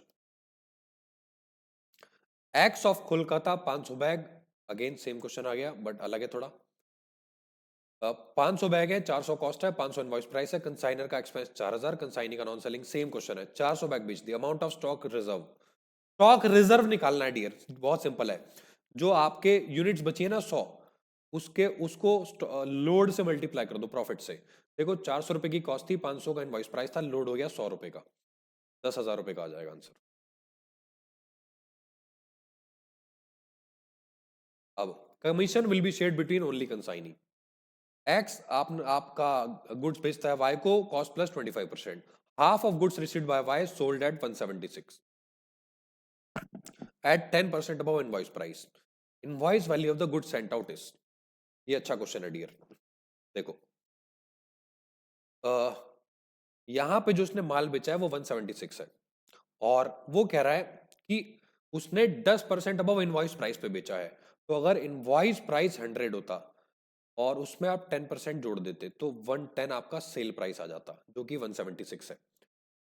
तो 176,000 को मैं 110 से डिवाइड करूंगा, क्योंकि इसमें 10% जुड़ा हुआ है, और 100 से मल्टीप्लाई करोगे, जो कि हमने इनवॉइस माना है, तो आपका 1,60,000 इनवॉइस प्राइस आ जाएगा। और डियर उसने सिर्फ 50% माल बेचा है, तो 1,60 50% है, तो 100% उसका डबल हो जाएगा, जो कि 3,20,000 होगा। तो 3,20,000 इनवॉइस प्राइस का माल एक्स ने वाई को भेजा होगा। अब 21st क्वेश्चन, एक्स ने गुड्स भेजे 3 लाख के, कॉस्ट प्लस 25 पे, कंसाइनर का खर्चा 5,000, 1/10 गुड्स लॉस हो गए ट्रांजिट में, इंश्योरेंस क्लेम 3,000 का मिल गया, नेट लॉस आपका कितना होगा?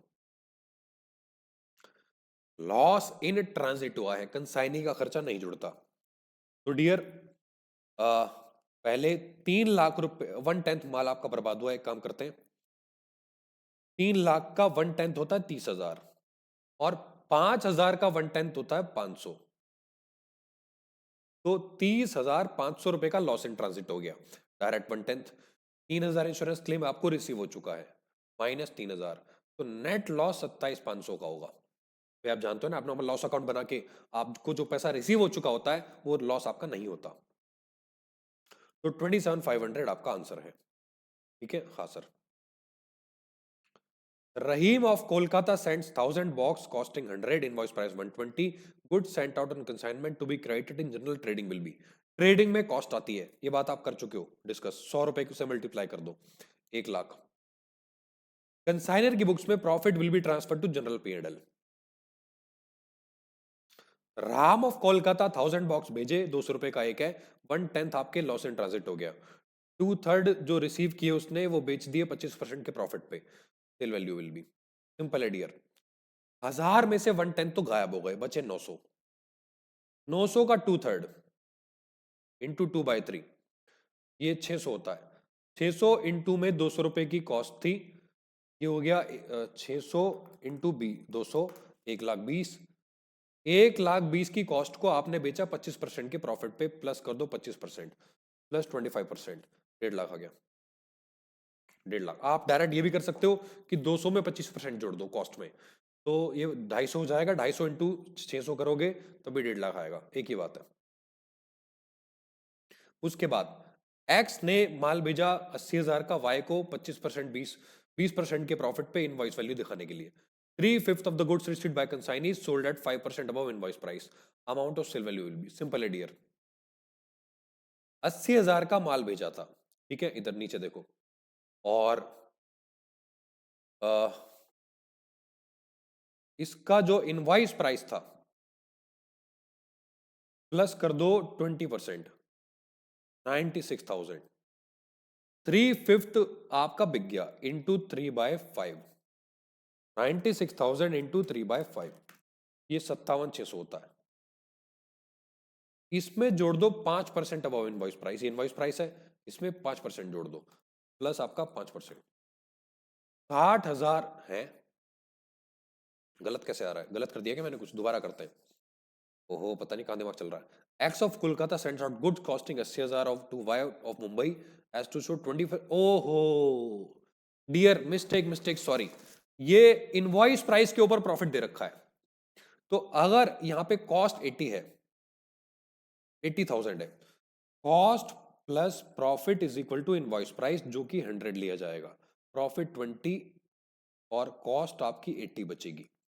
तो यहां पे डियर आपको क्या करना है, इनवॉइस प्राइस निकालने के लिए 80,000 को आपको 80 से डिवाइड करना है, इनवॉइस प्राइस निकालने के लिए 100 से मल्टीप्लाई। तो ये आएगा 80,000 डिवाइड बाय 80 इंटू में 100, ये 1 लाख हो गया। इसका 3/5 आपने बेच दिया 60,000 और प्लस 5%, तो ये 63,000 आपका आंसर आएगा। ये 80 कैसे आया डियर? सिंपल है, इनवॉइस प्राइस में से आप प्रॉफिट माइनस करोगे, कॉस्ट बचती है। इनवॉइस प्राइस आपको प्रॉफिट परसेंटेज किस पे दिए? इनवॉइस प्राइस पे, तो इसको 100 लेंगे, प्रॉफिट 20 माइनस करोगे तो 80 बचेगा, इसलिए इसको 80 से हमने डिवाइड किया 80,000 को। ये था आपका 25th क्वेश्चन। खत्म होने वाले क्वेश्चन आपके। अब आ जाओ आपके अगले क्वेश्चन पे।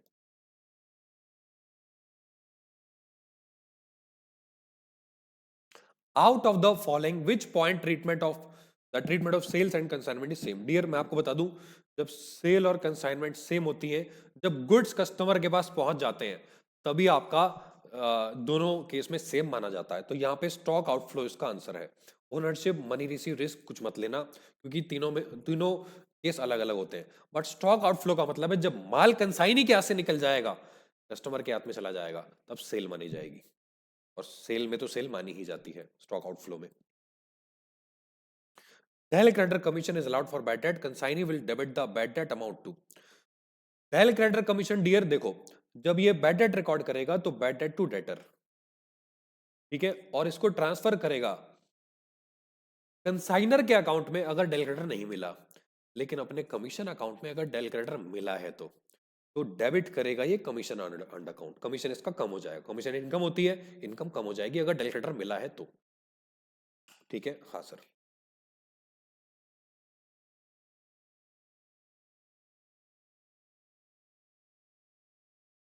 प्रोफॉर्मा वाइज आप जानते हो, कंसाइनर बेचता है, consignor. Which of the following statement is correct? Consignee will pass a journal entry in his books at the time of receiving goods. नहीं डियर, ये नहीं है, एंट्री पास नहीं होती। Consignee will not pass any journal entry at the time of receiving. Yes, तो ये आपका true है। Ownership of goods transferred at the receiving goods, नहीं। Consignee will treat consignor creditor, नहीं। तो बी आपका राइट आंसर है। Consignment account is prepared in the books of consignor. Consignment stock will be recorded in the balance sheet of a consignor asset side at आपका cost. Dear cost पे record होता है आपका। तो इसका answer आएगा invoice नहीं, लोअर देन कॉस्ट नहीं, 10% नहीं, इनवॉइस माइनस स्टॉक रिजर्व, क्योंकि स्टॉक रिजर्व को लोडिंग कहते हैं। इनवॉइस में से लोड माइनस करोगे, अपने आप कॉस्ट बचेगी, ठीक है। Which are the following expense of consignee, अरे ये क्या हो रहा है, हाँ, तो which are the following expense of consignee will be considered as non selling. ईयर जो हम ऐड करते हैं स्टॉक निकालते टाइम, एडवर्टीजमेंट नहीं, इंश्योरेंस ऑफ ट्रांजिट यस। भाई रास्ते का इंश्योरेंस उसके गोडाउन तक पहुंचने के लिए है, तो वो हम ऐड करेंगे, ठीक है। हाँ sir. Consignment accounting is made on आपका accrual basis. Which of the following is not credited to consignment? Cash sale, credit sale, consignment stock, ये तीनों क्रेडिट होते हैं डियर। क्रेडिटेड टू कंसाइनमेंट का मतलब है कंसाइनमेंट के क्रेडिट साइड में आप सेल भी रिकॉर्ड करते हो, स्टॉक भी रिकॉर्ड करते हो, लेकिन स्टॉक रिजर्व उसके क्रेडिट में रिकॉर्ड नहीं करते, उसको तो हम उल्टा डेबिट में कैंसिल करते हैं। तो ये डी आपका राइट आंसर है। Commission receive from consignor will be transferred to general P&L। Commission receive होता है कंसाइनी को, उसके उसकी उसका प्रॉफिट है, उसके P&L में जाएगा। उसके बाद direct under commission is allowed by consignor to consignee, bad debt treatment will be in the books of consignor. नहीं होगा कुछ भी, आपने डायरेक्ट अंडर दे दिया तो आप ट्रीटमेंट नहीं करोगे, will not be recorded in the books of consignor. ठीक है। Owner of consignment stock consignor होता है। बैलेंस ऑफ गुड्स सेंट आपके ट्रेडिंग में जाता है, गुड्स सेंट ऑन कंसाइनमेंट का बैलेंस ट्रेडिंग में ट्रांसफर होता है। कंसाइनर की बुक्स में प्रॉफिट आपके जनरल P&L में जाता है। ओवरराइडिंग कमीशन जो है वो आपके सेल्स अबव स्पेसिफिक प्राइस पे आपके करने के लिए दिया जाता है। ठीक है, ये था आपका, अब आपका आखिरी 5 क्वेश्चन बचे।